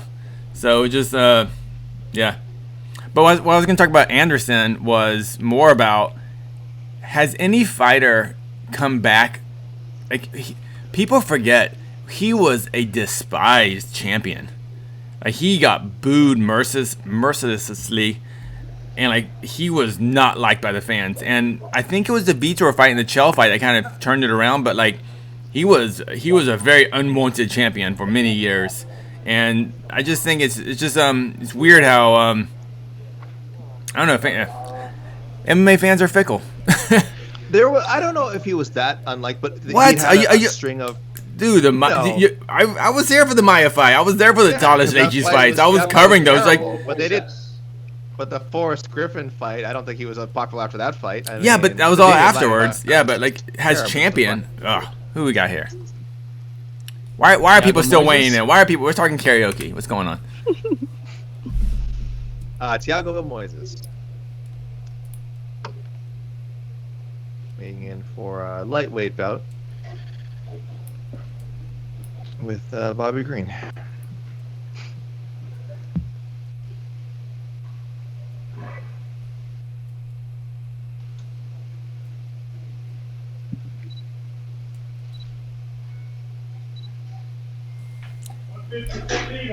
I hit Thiago. Official weight 156 pounds for Thiago Moises. 156 for Thiago Moises, using that 1 pound allowance. And now, why is it so slow? Now we just have four people left to weigh in. A couple of heavyweights: Greg Hardy, Maurice Greene, Chris Gruetzemacher. Chris Gruetzemacher didn't weigh in, did he? No. Nope. And light heavyweight Dustin Jacoby making his return to the UFC. But when I talk about despised champions, like I think of another one. I think of Rashad Evans. I remember Rashad Evans was hated. That is accurate. Hated. Anderson Silva was a little more popular than him. I don't think he's as university. I think because the fight you're recalling that stretch of the Cote Leites Damian Maia stretch, which were 3 of like the worst title fights in UFC history. And I don't know if it was necessarily him that was hated. It was definitely the fights. Those fights were really bad. Oh, we lost Alex Savas. Oh, lost Tyron Woodley. Tyron Woodley's one of them. Yeah. Yeah. Actually, you know what? Let's just go recent. Israel Adesanya. Sure. But back to I will say. Well, maybe that's just that's just modern MMA fanfare. You know, just Anderson wasn't a massive draw until the Chael Sonnen fight. I think he did okay. It was actually Vitor. Vitor was the fight. Well, the first Sonnen fight did a good number 2, and then obviously, and then I think after that, Vitor was the perfect next opponent because it was such a highly anticipated fight, and there was the heat coming off of the Sonnen fight, so it was perfect. And then after that, I think every card he did did good numbers. So it did take a while. There is a bit of a myth that he was kind of this always like beloved fighter. It did take a while for him to become sort of mainstream popular. He wasn't like the draw that like George St. Pierre was. Even BJ Penn. I think BJ Penn in his prime was actually a little bit more of a draw than Anderson Silva was. So there's a lot of layers to the history, that's for sure. Which again, we're pretty sure it's not over and it's not going to end on Saturday, but who knows? It's possible. Someone coming up? There's the crochet boss. There we go. Greene. So we don't really have audio at the moment, but I'll keep track. I will announce the weight, courtesy of at UFC News. Oh, I think we're okay now. Oh, I hear it. Yep. He's calling his weight. That's not very often.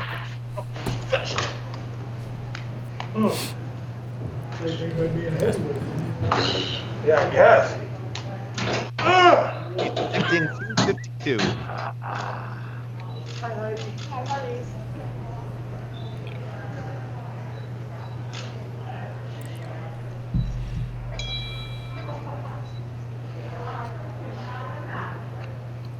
$250 even.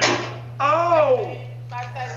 Official weight 250 pounds for Maurice Greene. 250 for Maurice Greene. He had said as he was stepping on the stage, he said, I'm going to weigh 252, and he beat that. I guess he came in under, which is a good thing.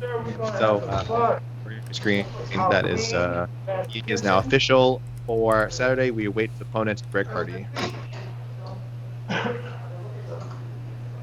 Maurice Greene, definitely one of the more animated, one of the more vocal heavyweights on the UFC roster. Always has something to say. Always a good interview, and very quirky. He's a crochet boss, for goodness sake. I'm not sure what else you need to say about him. He stood me up for an interview. Stop it. What? He sure did. Stop it. What did you do? I did nothing. I'm not blaming Maurice Greene, because I'm assuming this is a like heck problem. Nah, he's a busy guy. He's got a family. He's in New Mexico, full camp with Jackson Wink. I get it. It happens. You know, these fighters. Yeah. I joke when I say that, but I watched him when I was down at Albuquerque. I watched him train, and his daughters are often in the gym with him. So I was just like, he'll be hitting pads or wrestling, and then I just see him like lean over and yell at his daughters like, "Hey, get out of there!" or something. then he goes back to wrestling. It's pretty funny. Maurice Greene, one of those guys who was portrayed as such a villain on The Ultimate Fighter, and by his own admission, will tell you that he wasn't on his best behavior in there. He was not how he wanted to present himself to the world. But I think has rebounded pretty well, image-wise, and yeah, I think is one of the guys who could become a really well-liked veteran in the heavyweight division. He's off to a good start. Yeah, I mean, the UFC obviously likes him because they put him in these opportunities. He's definitely had some big fights. The Alexei Oleinik opportunity was one of them. This is clearly another one. So they see something in him. He just hasn't been able to get over that hump just yet. I thought the Vellante comeback win was very interesting. It was classic Maurice Greene, just getting a strange and bizarre finish like that. I remember interviewing him right after. I think Casey, you were on for that. He said he basically submitted him by putting John Vellante's face in his sweaty armpit, is how he explained it. So big fight. I mean, Greg Hardy, you know, however you view him, and you have every right to view him however you'd like, but guy continues to get better. He continues to evolve. I mean, he just went 3 rounds a little while ago with a top 10 guy and didn't get finished. Did it on short notice. He's had a very interesting run to his UFC career between the DQ and Inhaler Gate and, you know, all that other stuff. But, you know, I'm interested. This is a fight that I have circled for sure. That's kind of flying under the radar now. It's a big fight for both guys. The other thing with Hardy is he's going to have an athleticism advantage over, I think, I'm trying to think who's a more athletic heavyweight than him. Maybe, I don't know, maybe Francis Ngannou, but I would say Hardy's probably the most athletic guy, maybe the athletic guy at 265. And that goes a long way at heavyweight. It really does. I think if anyone, I'm going to realize how Brock Lesnar, of course, one of the greatest wrestlers of all time, but boy, the athleticism advantage he had over some of the guys in the octagon, my goodness, I mean, it was just scary. Wait, do you think Hardy is more athletic than Stipe? Yeah, I do. Yeah. I'm not sure what athletic means, to be honest. I think I'm not. I don't. I hear people say that, but I'm not sure what it means. I generally mean like speed, explosiveness. Obviously, it's easier. Like if you did a combine, like for MMA combine. Yeah. What's his 40? Yeah. I would love to. I've been talking about. I would love to see an MMA combine. I don't know what it is, amazing. But I want to see it. I want to see how badly some guys would do, because I think there's some guys who are like there's some guys who are like amazing fighters, and I bet you they couldn't they would just do crap at so many of these supposed measurements of athleticism. When you get in the cage, pardon me, when you get in the cage, that sort of stuff obviously really doesn't matter compared to fighting ability. But at heavyweight, it matters a lot. I would say of all the divisions, athleticism can take you a long way. Really, I would almost say it's the opposite way. I think athleticism is the least important at heavyweight. Would you say Mark Hunt is athletic? No. I wouldn't even like Brock. I don't know. It's like I can say Brock Lesnar is strong, and like he can go that way real fast, but I don't really. Dude, but that Brock Lesnar is a freak athlete. Yeah. I don't. The guy tried out for the Minnesota Vikings and was the last guy cut. He was the last guy cut. He just went in there. He's like, you know what? I'm just gonna play football. I'm just gonna go in there and try to play. I mean, football. we call OSP, John Vellante, super athletic. I mean, like. John Vellante is actually a pretty good athlete. Yeah. He actually is a pretty good athlete. Yeah, he's a guy I would put up there. I just don't know. I'm not sure. I don't know. Olenek? Look how good Olenek's career is gone. Would you call Olenek athletic? No, that's why I say athleticism means the least in heavyweight. I feel like. I don't know about that. This is like the GO conversation all over again. It's a fair point because you're right. There are a lot of.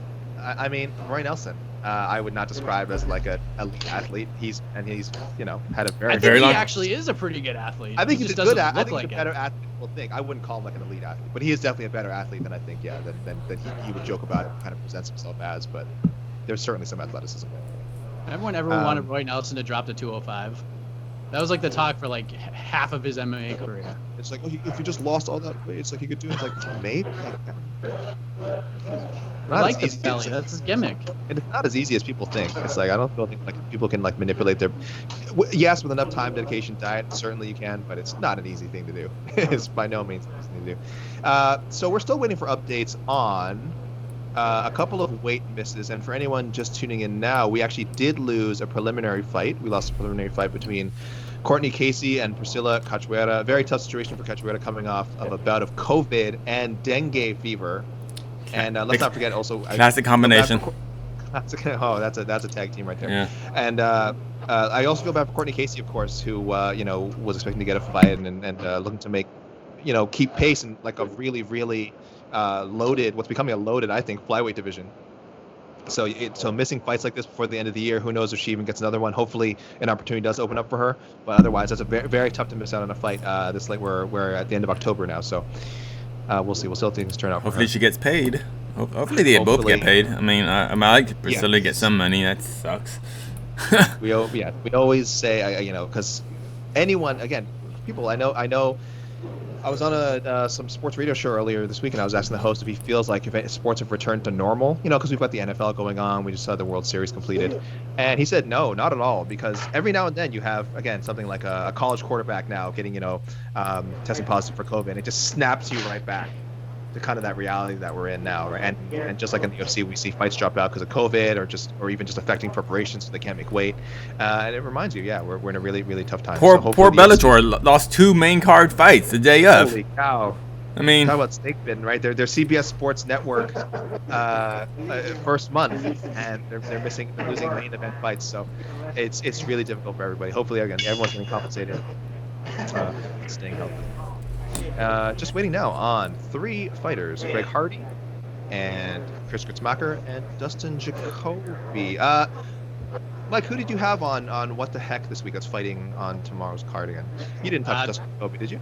I did. You did speak to Justin. Pay attention. Yeah.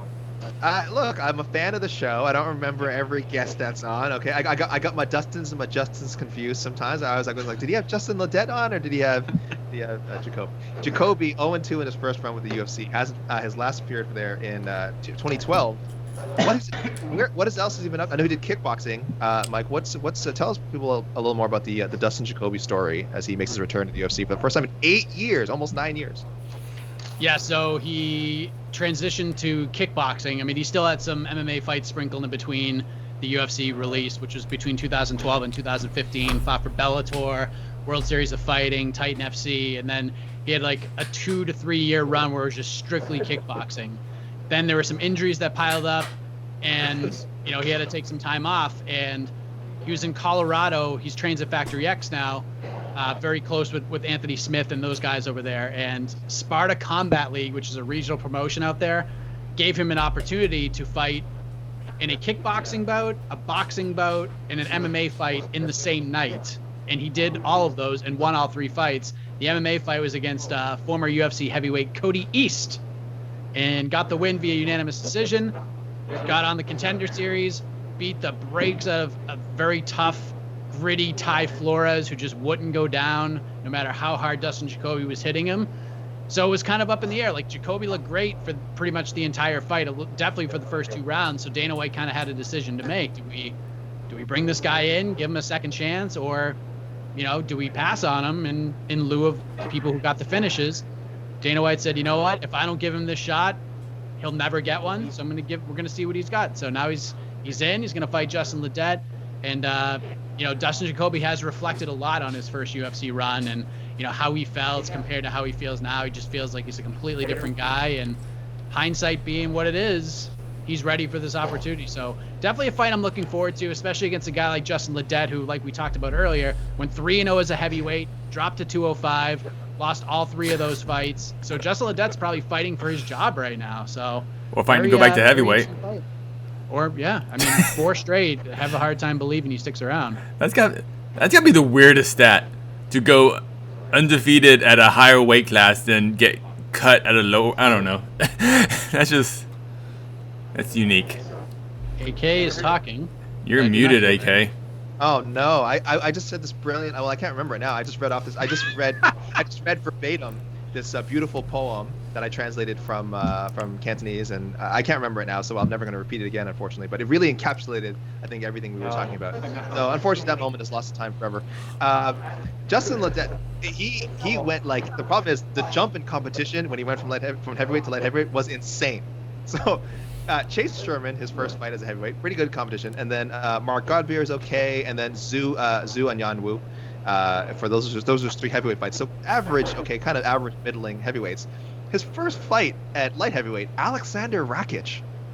His second fight, Johnny Walker. Yeesh. It might not be an issue with the weight. It might I think he might finally facing someone who's a little bit more closer to his level of competition. Not a tough out, not an easy out by any means, I'd say, Justin Jacoby, but yeah, I feel like they kind of mishandled Justin Ledet here. Then he fought Alexa Kamer at UFC 246. Top prospect. Yeah. I think the winner of this fight's gonna fight William Knight. Are you on to the next one already? I'm doing it. Oh my goodness. Because we may not talk about this one, but I think the winner's gonna fight William Knight. Just throwing it out there. So there's your people. There's a freebie. There's a free on to the next one pick for you. The winner of Jacoby Ledet versus William Knight. But by the way, speaking of athleticism, William Knight, pretty solid. I would say I would put him up there. Not a schlub when it comes to athleticism. Anyone who's not, for some reason, if you're not familiar with William Knight, please Google William Knight MMA or William Knight UFC, and you'll be impressed, I will say, by the man's workout ethic. Let's put it that way. I still think that athleticism means the least at heavyweight. You got me thinking about it. Because someone else brought up Todd Duffy and Frank Mir. Though Frank Mir is also someone I would consider a good athlete, by the way. But Todd Duffy definitely looks like an action figure, as we always say. Who are the greatest heavyweights? Stipe, Fedor. Okay, yeah. Big Nog. Yeah. I mean, I know I'm missing a bunch already. Can't. I guess I should say it can take you a long way. Maybe it's not to the top. Maybe just athleticism with zero actual MMA skills can take you somewhere in heavyweight. I think maybe that's what we're going at. You're right. I think you raise a good point. Yeah, these are all the guys you named. I think are good athletes, but not someone when talking about them, the first thing you would say is, "Oh yeah, that Fedor is a crazy athlete." Yeah. Yeah. Dude, do you see Fedor's 40? Oh my goodness. Sick. I would pay so much money to see something. Who would have won in a 40, DC or Fedor? A DC. Think so? I think he's a really good athlete. I don't know. My mind, I can't imagine Fedor sprinting. Like My mind does. It just kind of it kind of glitches out when I try to visualize Fedor just sprinting. He'd quietly run like a 4.64. Yeah, of course. Yeah, we don't know. Sweater and all. Sweater. Run a 4.64. Yeah. But you have raised a good point. You're right. The greatest, definitely of all time. I would not say athleticism is like their top trait. I think we're both right. I think we're both right.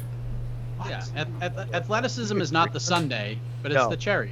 Yeah, I think anyone who saw, if anyone saw any of Greg Hardy's fights before the UFC, he was, obviously he was probably facing guys around equal skill level as well, and given that, his athleticism advantage was just absurd. Like, he just looked like the other guys were moving in slow motion. It did not go well for them. But yeah, it's definitely an intriguing fight to watch in the main card. We are still waiting for one Mr. Greg Hardy to weigh in, as well as Chris Gruetzemacher and the much discussed Dustin Jacoby. Casey, do we have any questions now? Oh, all right, yeah. Let's bring in some questions. Anyone who missed the karaoke talk earlier, I just feel sorry for you. It was quite lively, and you can check that up for yourselves. We play the live stream. Check that one. Oh, never well. I see Casey has raised the karaoke question again. I see hello from Jessica Crystal Crew. Hello. Oh, and where's Crystal Crew? Oh, there we go. Middle name Candy. Yes, exactly. Yeah. Alexander Candy. The secret's out. My middle name is Candy. That movement. Oh, wait, look, the Crystal Crew shows up and fighters show up. That is that's not called a coincidence. Evidence. That is not scientific evidence. Next to the scale, Dustin Jacoby. Future Crystal Crew member. Got it. Dustin Jacoby found out that he got this fight after chipping in for eagle on the golf course. So everything just kind of came up Jacoby that day. Did he slip that in there while you were asking the question? A little humble brag. I asked him about it, and he was like, "I can't believe I forgot about this doing other interviews." 204 even. Dustin, right here. Official weight 204 pounds for Dustin Jacoby.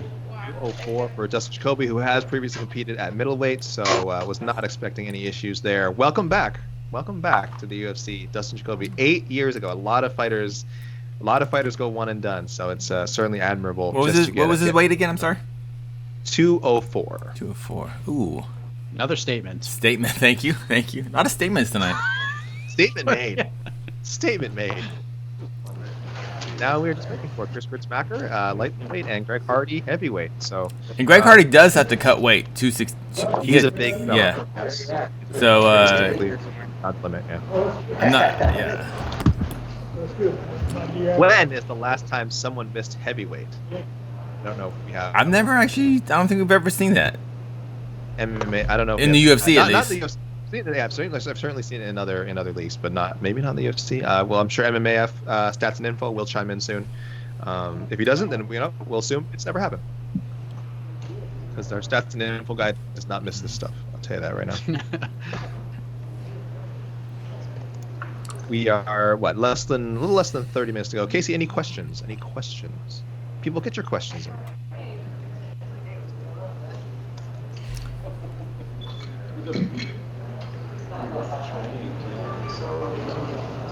I do think. No doing Mousasi Lima talk. Oh, we can talk. Oh yeah, let's talk Mousasi Lima. A very mental one card this morning. Yeah, Mousasi Lima. Casey. Oh, what's that reaction? No, I just so despise that Bellator round cage, because every time I see these guys just circling out, very wisely, very strategically, but for entertainment wise, like the UFC small Apex cage is just so awesome, just for creating action and I don't think people realize how big that Bellator cage is too. I think it's probably the same size as the big octagon, except there's no angles. So I don't know. Bring back the hexagon. That was the secret to Strikeforce's success. Well, part of their success was like that hexagon. Actually, I find old interviews with Gilbert Melendez. He talks about that often too. How like the Strikeforce hexagon created better fights. So and yeah, he was a fan of it. But the fight itself. Oh, sorry. Strikeforce hexagon. The Yama pit would be second, I think, in terms of fighting. Yeah. Apparatus. And then the UFC, the small octagon third. No, actually, no, it was great. The KSW, they recently had what Josh Barnett had his bare knuckle one. They did a square cage. It was in a square cage. That was cool. Yeah, I love it. It literally looks like a cage too. It's like I got to shout out Karate Combat. I don't know if anyone has. Casey, I don't know if Esther's been talking to you about Karate Combat. She was recently in Budapest. Yes, she was. She's had an up close and personal look at it. And by the way, so anyone, you guys can find free on YouTube. Karate Combat. They're running all their shows because it's a pre-taped thing. The production values are insane. They're filming kind of in a studio with a big green screen. So every episode has a different thing. So I talk about. So they have kind of a pit, not a Yama pit, but kind of a modified pit. And then in the background, it's like this episode we're in the apocalyptic future. And then it's like this barren wasteland in the background while guys are fighting karate. They step out of a portal. I'm not on drugs, people. This is a real thing. Go on YouTube and find Karate Combat, all right? It'll make sense. When you see it, you'll be like, oh, this is what this kook is talking about. The announcers are cosplaying Like again, if Boz Rutan and the announcers are cosplaying as like, oh, I'm in apocalyptic gear. I've got a ripped up leather jacket. It's amazing. If there was any justice in the world, this would be on TV right now, drawing millions of viewers.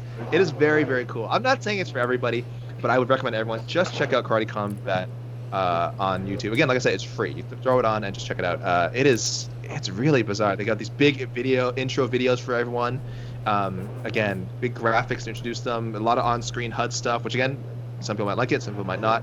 And some modified rules, which actually lead to like a lot of like knockouts and interesting highlights. So, talking about weird stuff and fighting settings, Karate Combat is doing some things I haven't really seen before. All right, so can we go back to Mousasi Lima now? Now that you went on your Please, Karate Combat, And now that yes.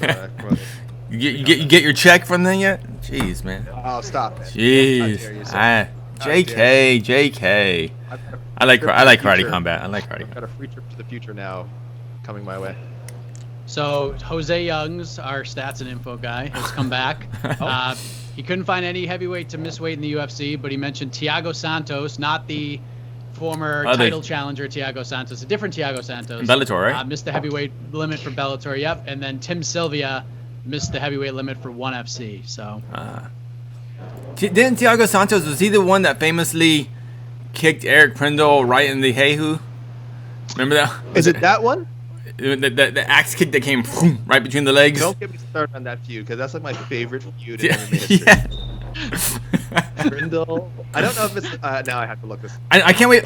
That's what's. I know. ESPN 30 for 30 does great jobs, and they go, oh, let's do Tito, Liddell, but no. Santos, Eric Prindle. That was the rivalry. So for Mike, are you familiar with the Prindle Thiago Santos feud? Heavyweight Thiago Santos. I mean, I've heard of it, but I'm not as well versed in this feud as you two. I don't know how I haven't written about this. Okay, so the first time they fight is in the heavyweight tournament final belt. I'm looking at the things right now. I'm just not. Finish your story, but I like how we're not talking about Mousasi Lima. We're talking about Santos Liddell. We can get back to. I have to. If we're gonna talk anything else, I have to talk about this now. Belts 2011, November 2011, Bellator Season 5 heavyweight tournament. Eric Prindle and this guy Thiago Santos, not the one, of course, a different Thiago Santos. And it ends with an axe kick to the groin from Santos. Is it from Santos to Prindle? Yes. That's fun. An axe kick to the groin, no contest. Very bizarre. And this was a very avoidable thing. It wasn't like, oh, he was kind of throwing strikes. It's like he loaded it up, and like you just would not throw an axe kick in this situation. Prindle was on his back. Prindle's on his back, kind of like playing the am I gonna get up game. And then Santos just like, all right, you're not getting up. Axe kick to the groin. Prindle suffered a very severe groin injury. There was a lot. You can Google this, Eric Prindle's side, and I think he really talked about how badly he was injured. And by the way, that what was the sponsor that night?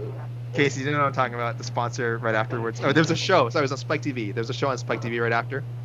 And it was called it's called like Nutcrackers or something like that. I'm not making this up. It's like a prank show. There's like a prank show right on everything. All right, and with all the inclusion of that, stay tuned for Nutcrackers. And I was just like, that can't be real. I'm living in a simulation. Was this back when they were on MTV2? No, this was Spike TV. Oh, this is Spike. Okay.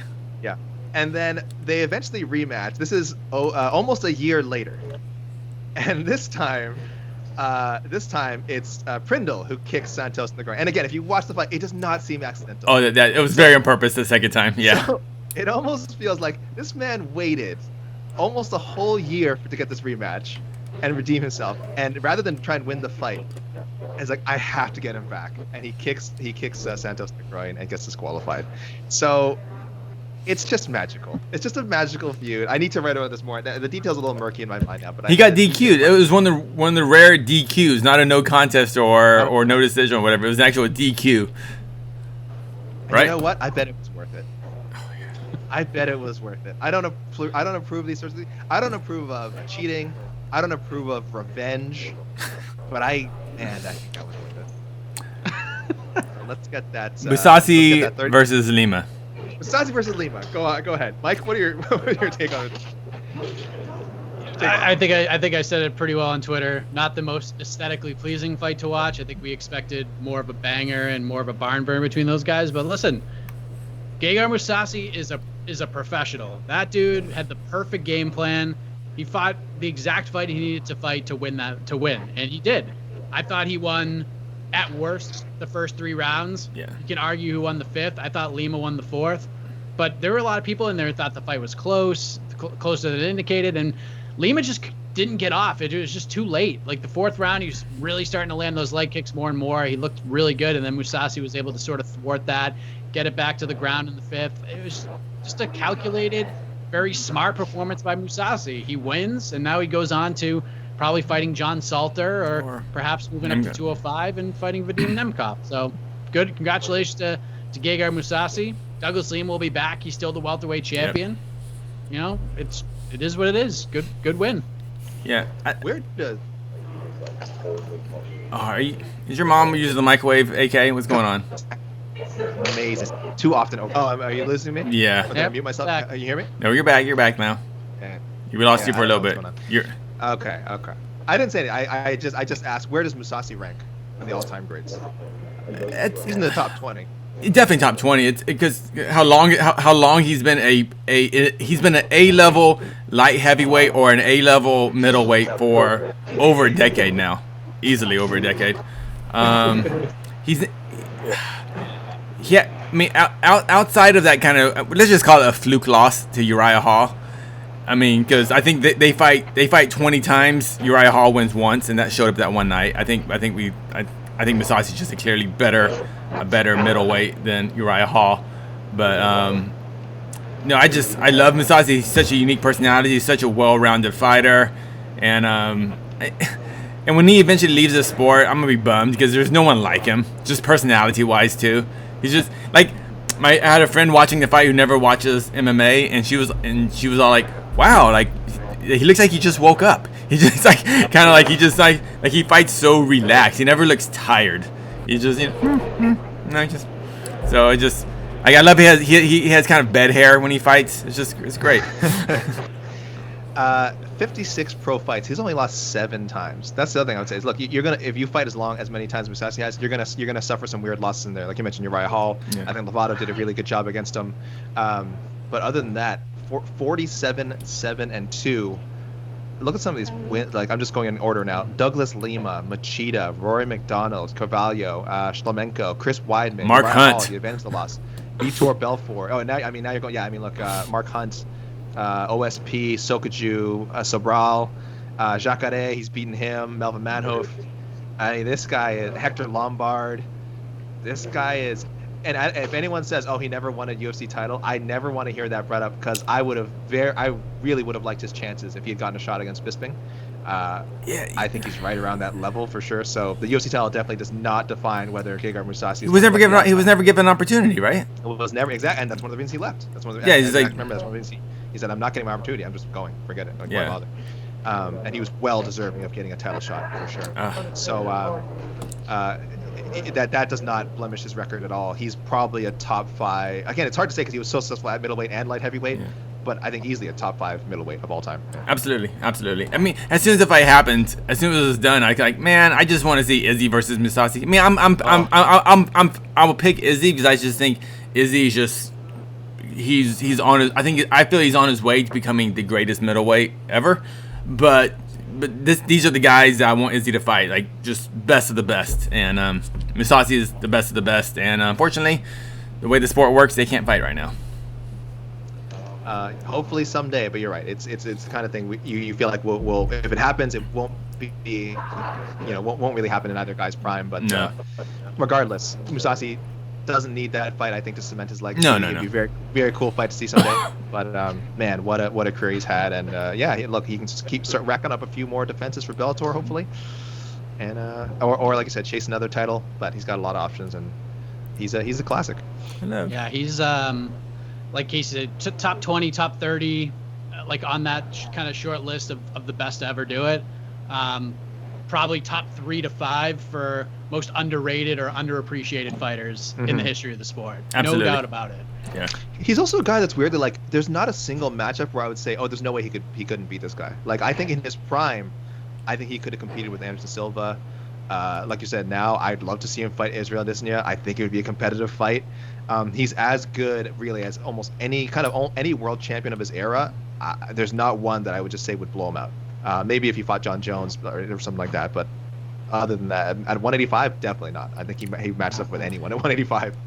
Since we're talking about Dan Henderson, since we're talking about Anderson Silva, and this is no fault of Anderson Silva, but the reason I've always had issues with calling him a GOAT, whatever you want to call that, as far as GOAT middleweight, is only because, to me at the time, all the best competition at middleweight was actually in Strikeforce when Anderson Silva was going through his big run.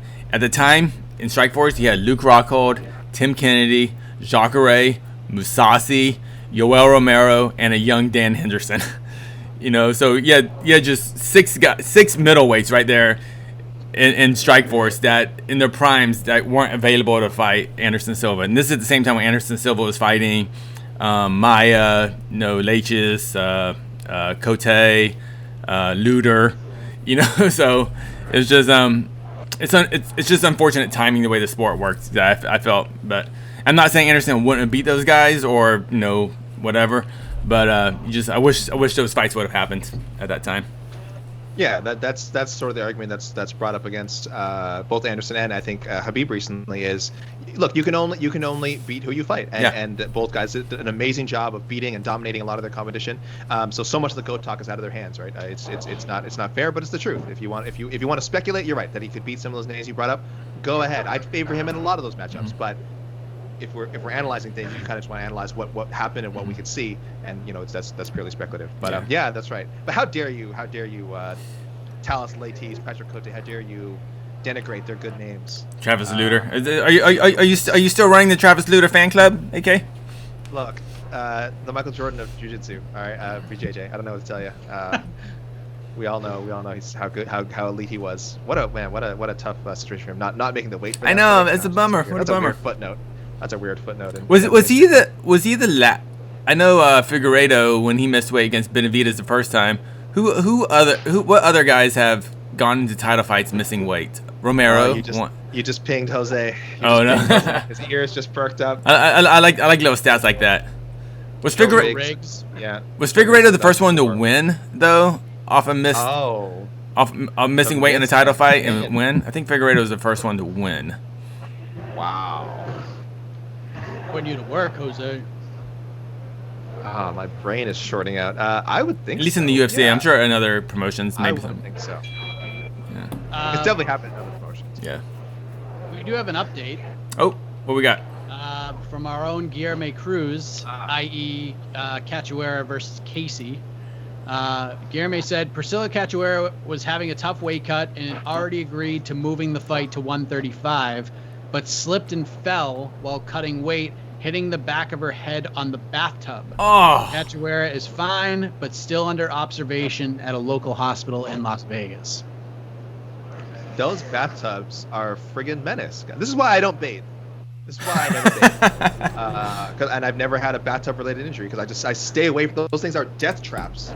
Just stay away from them. Man, okay, I will say this. If you're super dehydrated and exhausted and you're getting out of a bathtub full of hot water and you don't have one of your corner people holding you, I get it. Yeah, you can eat it bad.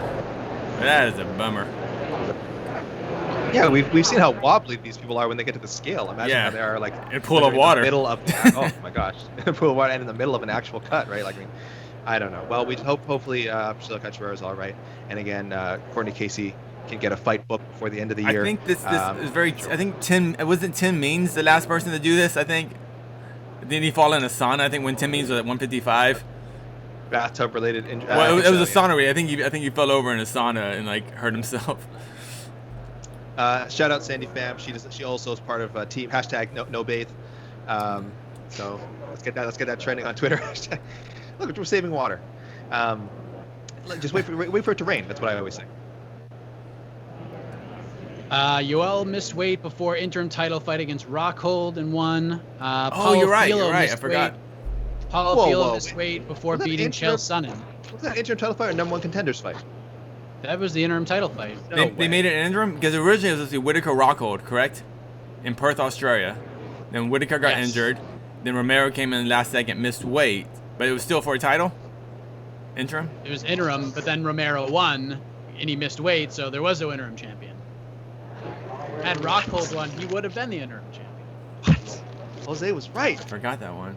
And then Romero gave Rocco a kiss. Take care of everybody here. That was quite a moment. That moment could have gone wrong in so many ways. Yes. Oh, I think Rocco was out of it. I think you mentioned Travis Lutter, who is now the coach of one Kevin Holland. Oh, no way. Yeah. That's awesome. How about that? Small MMA world. How about that? Right. Small MMA world. But yes, how dare I question MMAF stats and info? who just added Hendricks. Johnny Hendricks missed weight on his first weigh-in when he fought Lawler, and then I think weighed in again. Yeah, but he made weight. Yeah, he made weight. Well, again, look, he's very thorough. But that was the famous one where Nick Diaz was heckling. Remember, he was heckling Johnny Hendricks when he weighed in for the second time. Oh yeah. That was it. Forgot. See, Casey is just a wealth of knowledge that we just forget about, that are very cool and pivotal moments of our sport. I was there. He's been there, man. He's there for them all.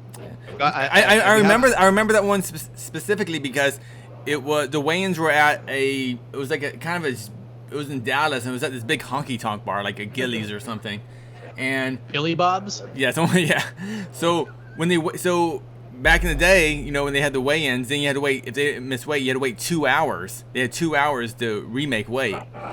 And normally, if it's like an undercard fighter or whatever, we'll just find out later. But it was a freaking main event, so we had to stand around for like an hour and a half, 2 hours, waiting for Johnny Hendricks to come back to re-weigh in. So that's fun. We are down to almost well under 10 minutes left. I was looking at the stream. Greg Hardy, I thought we had more time. Yes, we have a heavyweight. Again, sometimes this is normal for heavyweights, but like we said, in his case, he might actually be cutting weight. Heavyweights were used to them coming in the last 30 minutes, but he is a big one. He might have to cut weight. And Chris Gruetzemacher also having to work to make 155. So, we've got a little bit of drama. We've had some weigh-in misses earlier. So, in our return to Vegas, we needed the quick scale guy. The quick scale guy would bring him in from Abu Dhabi. Yeah. Might have let some of these slide, but get it, slide. Is this stream over yet? Is this stream over? I'm kidding. I love that we still have, we have like almost 600 people watching. You guys are crazy. I always say you guys are crazy for sticking around. I know you all came, of course, to the Anderson Silva weigh-in, Uriah Hall weigh-in, and some of the bigger names. And now I guess some of you are sticking around to completion, which is which I love. I'm shocked that only 20 people did not give us thumbs down for all our karaoke talk. So clearly they want to hear more about our karaoke favorites. Yeah, that's what I'm saying. That's how I'm interpreting the data. Carry that over. We mentioned Casey being on site for so many classic events. We have, please, shout out to Alex Savas, who's on site. She cannot speak on her phone right now because she's charging it. And, we have these new stupid phones where you can't plug in headphones and the charging thing at the same time. And tell us more, Grandpa. I'm old. I remember when there were separate jacks for charging and putting in headphones. I remember people use headphones like these ones. All these little buds. You and your what blue phone? What do you call it? Blue little wireless pieces of plastic. Lose them under the rug. It's like you're in your flat screen TVs. Honestly, people shout out to Alex Savage. She'll I'm sure she'll be joining us again soon. You'll be seeing more of her, or you'll be seeing more of her this weekend again. She is on site covering UFC Vegas 12, putting in that work. So she's not with us on the air right now. But her presence is there. She's taking care of things down on the ground. As we approach 5 minutes left, guys, this is good. Jack Attack. Okay, well, thank you, Jack Attack, for sticking. Whatever your reasons for sticking around, thank you very much for doing so. And again, I imagine people are interested in Jack Attack. I would say we would be singing more of your favorite songs, but we have copyright issues, and then we can't monetize, and we gotta make money, gotta pay the bills. So how it goes, Jack Attack. You not want to get a DMCA. MMAF stats and info chiming in. Invicta, there was Jin Yu Fry missed weight against Ashley Cummins, and was stripped of the atomweight title. She went on to win the fight, of course, but was not eligible to bring the belt home. So it does happen. It does happen. It's unfortunate, but it does. It sort of it may have happened last week with Khabib Nurmagomedov. I'm just saying. That was a controversy. He was not given the opportunity though. It's true. He was not given the opportunity. He still had 2 hours to make. Whatever. We've moved on. We've moved on. Well, all moved on. We've moved on from the whole Well, Khabib era. I think one person hasn't moved on. A certain pound for pound #2 fighter. Oh, real pound? Yes. I don't think it'll be done anytime soon either. 4 minutes, people. Oh my goodness! This is building. We're talking two. This is two. We're not waiting on one guy. This is 2 people waiting to come in. So, unless again, there's always a possibility. They would again. We were told ahead of time that Priscila, Cachoeira, and Cortney Casey wouldn't be coming up, of course. So we weren't surprised not to see them come up. But perhaps we'll get an update on either Gruetzemacher or. Yeah. All right. You know what? I'll call me Touch CMT. Hilarious. Yeah, he did. He weighed in 2 days ago. We have movement. Is that looks like that's at 55 limit. What is that? Is that for heavyweight or lightweight? We'll find out. Can't wait. Someone coming up, but we don't got a lot of time. We're hitting about 3 minutes left, so these boys better line up in front of the scale, otherwise they are not going to make the deadline.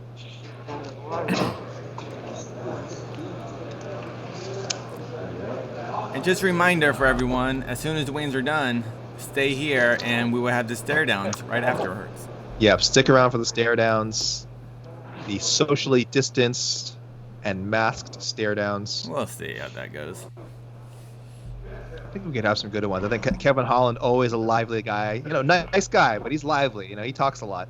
And Bryce Mitchell and Fili, again, 2 guys who I think would like each other, but ahead of fight night, I think there's gonna be some real tension there, some real fireworks. You think there would be buddies outside the cage? I don't know about that. Next to the scale, Arkansas and California, come on. Here comes Gruetzemacher. Chris Gruetzemacher needs to make 155. With the 1 pound allowance. With the 1 pound allowance. His opponent, Alexander Hernandez, was one of the earliest fighters. Was first to weigh in, and successfully made weight. So.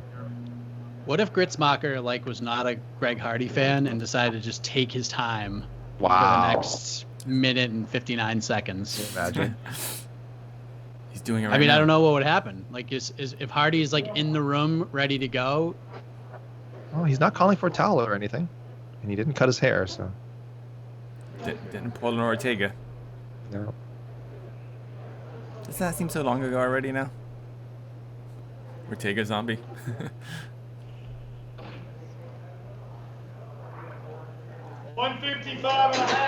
He made it. The precision from that scale 55 operator. and a half, Chris Gruetzemacher. Thank you.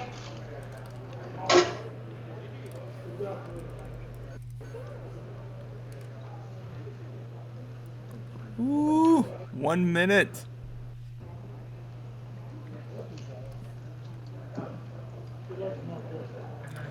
Now, We got movement. yeah, movement. There, guys, my connection went haywire there for a second. 155.5. Yeah, so we have had fighters weigh in after the time limit, and usually what the commission says, if they get to the hotel or they check in, because before the time limit, it still And counts. last to the scale All this right. morning, Greg Hardy. Yeah, which I think is fair. Yeah. I don't think I would love if someone's like 50 cents, like they're literally running onto the scale, like. It'd be pretty amazing, but I think you have to. I think Greg Hardy's just doing. I was Stop. late. Just showing up. He's just being a heavyweight. Yeah. We got 20 seconds. Is it gonna happen?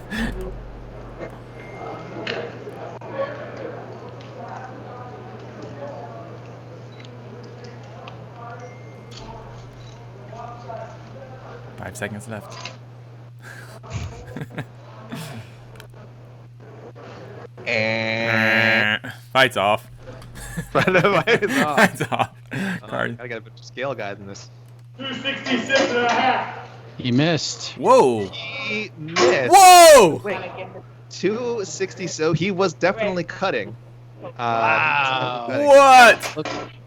Now I'm surprised he's not gonna maybe take off the shorts, or no call for the towel. It might not make a difference. I'm a little confused. Whoa, 20%, dude! Maurice Greene just makes 20%. Half pound is going to cost him 20% of his purse. He looks confused. He looks like.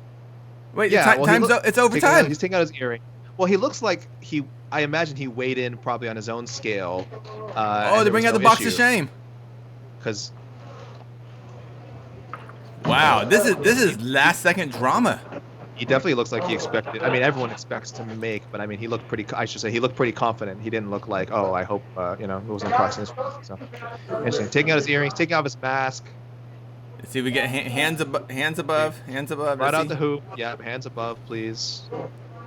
So what was the original weight again? 266.5. Initially, As yes. of now, yep. So do you have to make tuned in? Get quite a show. Do you get a pound allowance at heavyweight? Yeah. Dinner and a show, everyone. Try the veal.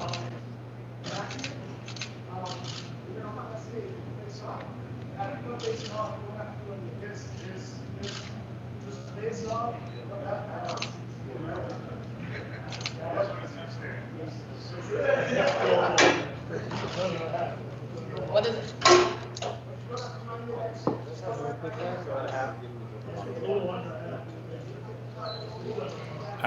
What is it? Taking off his rings now. I don't know. He's got some jewelry on, maybe. He's taking off some jewelry. I think he's suiting back up. Okay. They did not announce the new weight. Alex Savas, do we know the weight?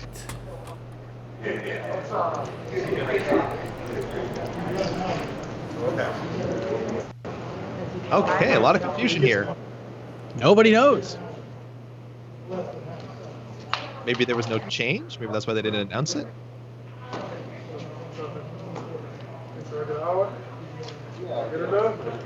What? The Greg Hardy saga. An hour? Like I 266.5 for Greg Hardy. He has no 1 change. hour. What? He still has wait. He says that he has an hour to make weight. I guess That makes no sense. That's what the 2-hour time limit is for. That's the weigh-ins are at 9 o'clock and the 2-hour allowance is built in. Oh man. So wait. Okay. I don't understand that. What? That's. It's confusing. So what is it? Okay. 266.5. 266.5 for now. It sounds like they're going to have a chance to make the extra weight. The Greg Hardy saga is never without drama, eh, Mike? No, it's funny. I'm talking to I'm texting back and forth with a very interested bystander. Yeah. In regards to this fight, and I'm updating him as this is Those happening. interesting bystanders need to be And there he when he informed me that reweighs you in. always get an extra hour, so.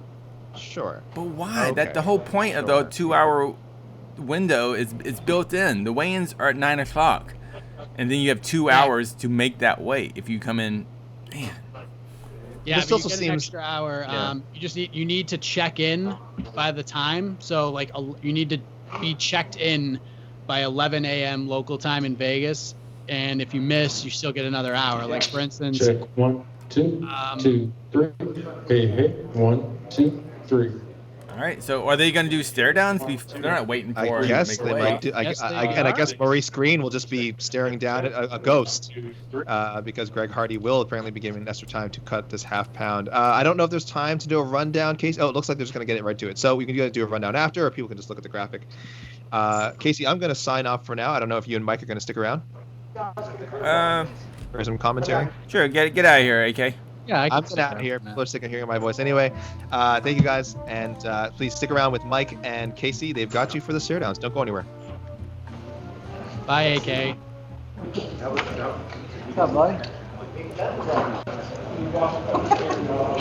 You want to stay live, Mike, or go to? I mean, Yeah, go let's. to just. We can party. All right, I don't know let's if party. there's- Yeah, I don't know if there's questions. Playing So some nice I'm getting clarification on the whole weigh-in thing. If they deem you healthy, they will give you the hour. If not, if you're not healthy, if they don't deem you healthy, they can stop you. So there you go. You get an extra hour to cut off that half a pound. which was always that's not the point of the early morning weigh-ins, but here we are. Yeah, I mean, each commission, each rule set is, it's different depending on where you're at. So some you don't get the extra time. Here you do. Yeah. But you understand, like, the extra time was the 2 hours. That is the extra time. The weigh-ins are at 9 a.m. local. Yeah. Yeah. But the rule is you have to be checked in. Yeah. So by a certain time. So yeah, they're just. I don't know. If they're making up the rules, kind of like yeah. So I don't know if like Jack Marshman's gonna retry to weigh in, or I'm sure Cole Williams isn't gonna try. Yeah. All right. So Well, here we are. As you can see, main events. I mean, everyone's waiting at this point. We're still waiting on Greg Hardy at this point.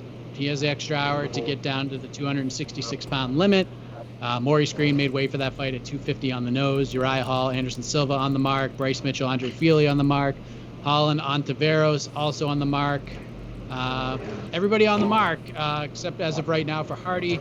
Sean Strickland hit at 185.5. Jack Marshman missed weight by 1.5 pounds. No word on penalties for that one. And then Jason Witt weighed in 170.5.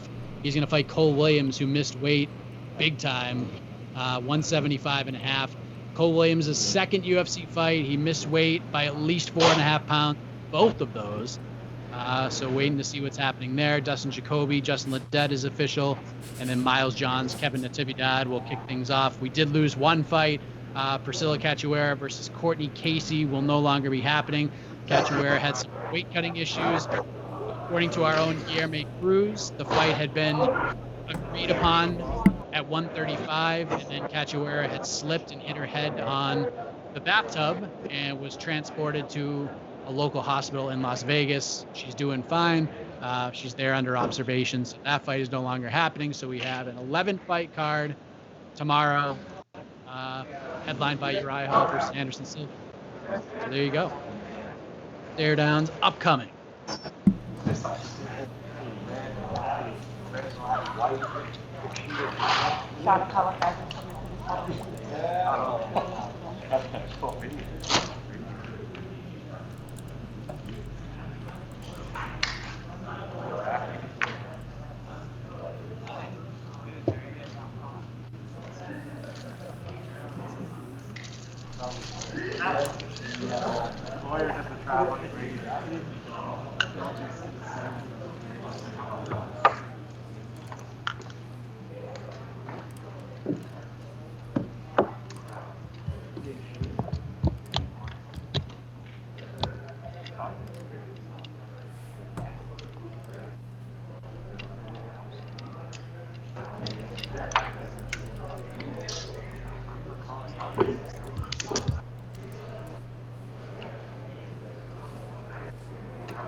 Interesting little statistic as well.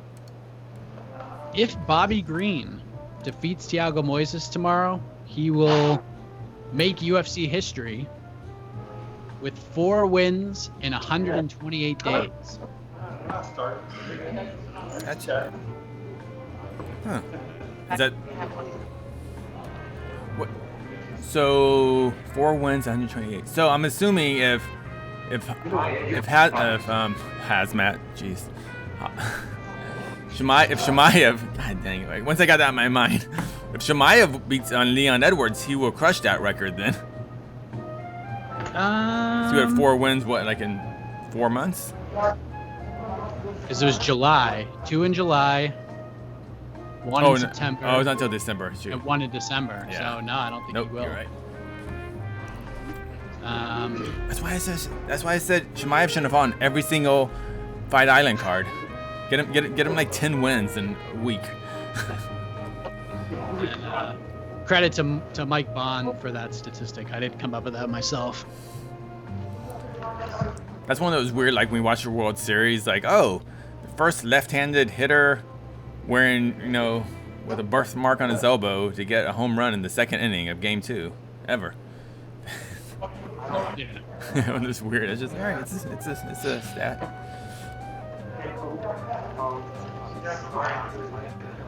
As we wait the face-offs here. I'm not sure if Greg Hardy and Maurice Greene will face off, but we shall see. That would be a nice chunk of change for Maurice Greene if he gets 20% of Greg Hardy's purse.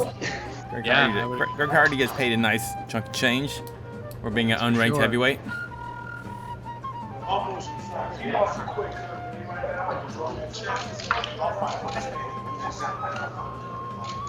We're still waiting on updates for the other fighters who had missed weight. I assume Jack Marshman. Whoa, okay, there it is. Just as we said it. Per the UFC, Cole Williams will forfeit 40% of his purse to Jason Witt after missing the welterweight limit by 4.5 pounds. Jack Marshman will forfeit 20% of his purse to Sean Strickland after missing the middleweight limit by 1.5 pounds. So there you go. I know 40%. Yeah, I know. Hey, but that's way less than what Israel Adesanya suggests. That is very true. I just don't understand how their win bonus isn't penalized to the his opponent. That just makes no sense to me. Yeah.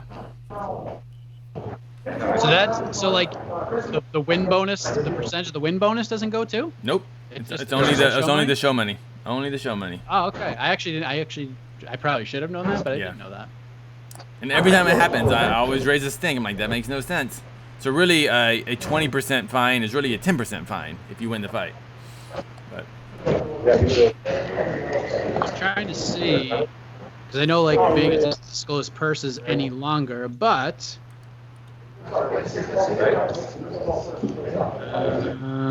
it didn't even say for his last fight. So okay. I mean, this is only Williams' second fight, so 40%. Yeah, it's probably like $5,000 he'll get pre-tax.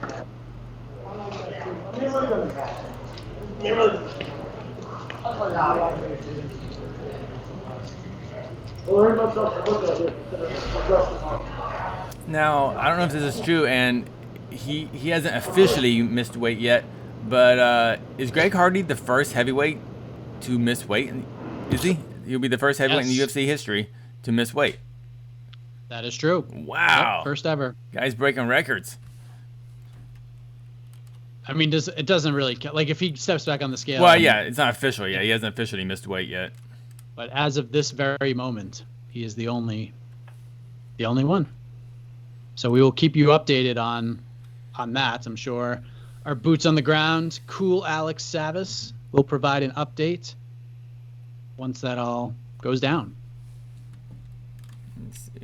I mean, if you saw Greg Hardy weigh in, I mean, he looked tired, but he still looked like he had a good amount of energy. He was still talking to everybody. And so I don't think him hitting that mark will be too difficult, but you never know. It's just kind of going what we're seeing on the screen here. Yeah, well, we'll see. Yeah, we'll see. Yeah. So wild. Okay, we got word they are lining up, so stare down should be starting momentarily. Sweet. Yeah, she sees Maurice Greene waiting, so I think they're still going to do the face-off. We'll see. We will see. Will we see Dana White on that stage? I think Dana shows up for these little fight nights. Some. Depends. Yeah. Sometimes we'll see Sean Shelby doing it. It could be the final fight ever for Anderson Silva. Who started that? Who said that first? Dana White. Oh, Dana said that? Dana started it. Oh, okay. Oh, after the it was during one of the scrums following the Contender Series. Oh man.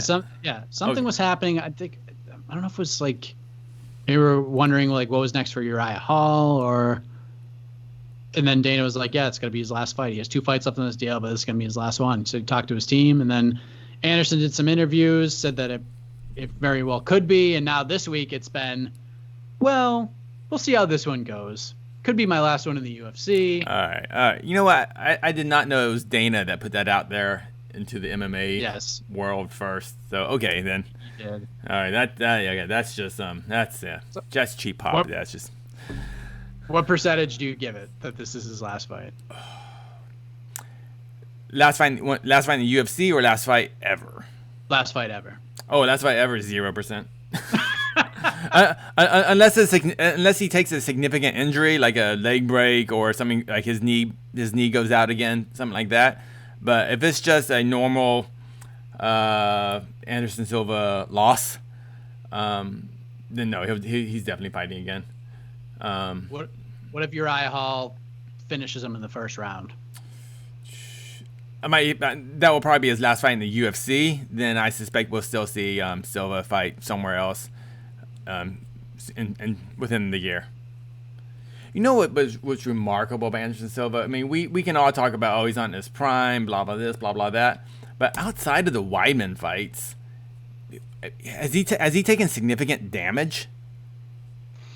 That's what's crazy, I think. The Cannonair fight, maybe? Well, I mean, head trauma. It's called a head trauma. I know. Yeah. You know, where like, you know, okay, your brain's you're getting punched in the face a little too much. I know the Cannonair fight was kind of quick, and he got his legs beat up pretty bad. But Bisping scored on him quite a bit. But who walked? I mean, if you go by pride rolls, Bisping lost that fight. But Bisping won that fight. But by pride rolls, Bisping took the much worse beating in that fight. What a great fight! Yeah, that was such a crazy fight. I always talk about, you know, fights I was so happy to be at the arena for and everything, and being in the arena watching that fight live at like whatever time in the morning. I think it was like I think the fight was probably 4 or 5 in the morning by the time that fight went on, and I think it was Manchester. That was super exciting. I'm thinking that's Dan Henderson fight. Yeah. Where was Bisping Anderson Silva? That was it London? I think it was. Yeah, sorry. I went to the UK a couple of times for Michael Bisping fights, and one was Henderson, one was Anderson. Okay. Yeah, because I remember watching. Fight night, Oh, here we go. versus Holland tomorrow night on ESPN Plus. We're going to get started here as Dana White stares these guys down with a heavyweight bout. Maurice, the crochet boss Greene, takes on Greg, Prince of War Hardy. Back in, baby. Oh, shit. What's up, boss man? Thanks for having me, sir.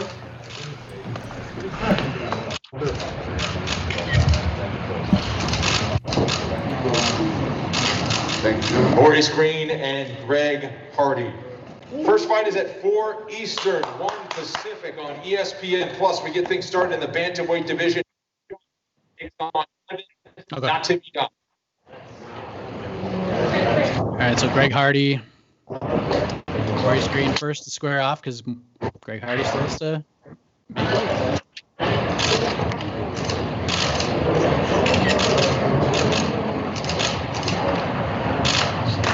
Miles Chapo Johns and Kevin Quicksand Natividad. Next up, we're in the light heavyweight division. Dustin Jacoby takes on Justin Ledet. Dustin Jacoby's first fight in the UFC in almost 9 years.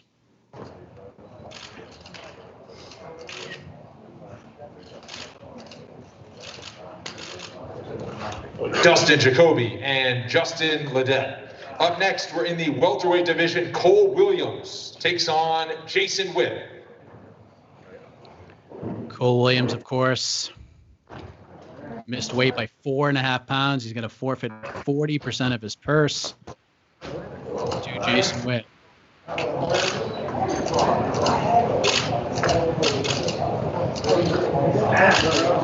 Cole Williams and Jason Witt. Up next, we're in the middleweight division. Sean Strickland takes on Jack Marshman.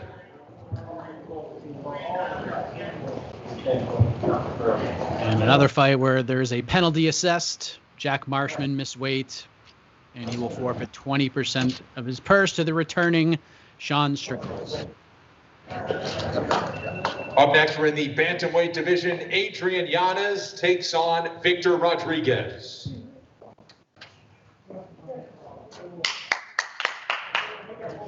Our newcomers, Adrian Yanez, of course, earned his contract on the Contender Series, and this is getting frisky.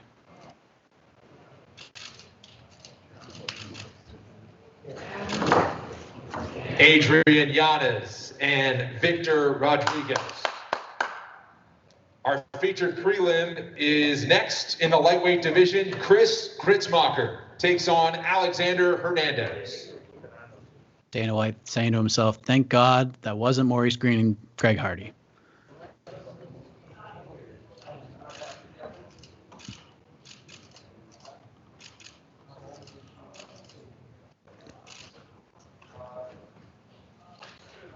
Main card is also on ESPN Plus. It starts at 7 Eastern, 4 Pacific. We get things started on the main card. In the lightweight division, Bobby King Greene takes on Thiago Moises. What a year it has been for one Bobby Greene.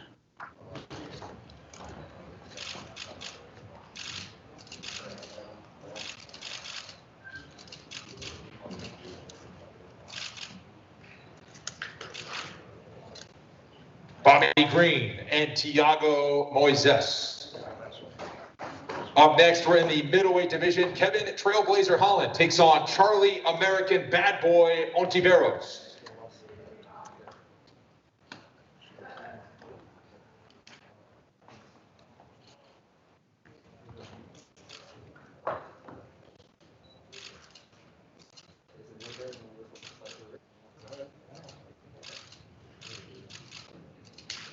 Kevin Holland and Charlie Ontiveros.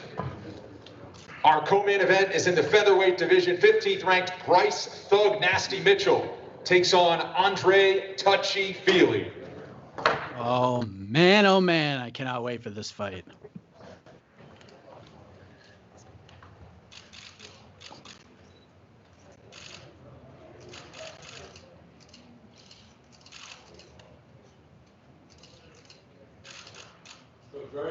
Bryce Mitchell and Andre Fili. And our main event is in the middleweight division. 10th ranked Uriah Hall takes on the former UFC champion, future Hall of Famer, Anderson SIlva.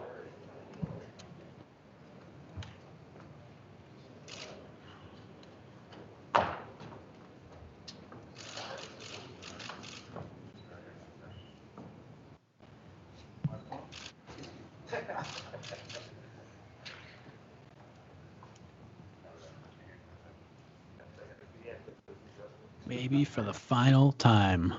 He's in the restroom.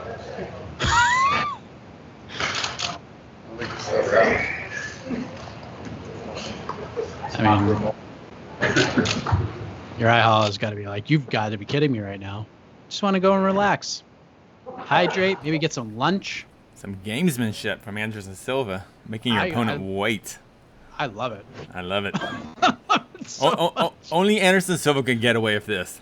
There we go. Oh, there he is. Here he is, Anderson SIlva. See you. Thanks for coming. I hope he washed his hands.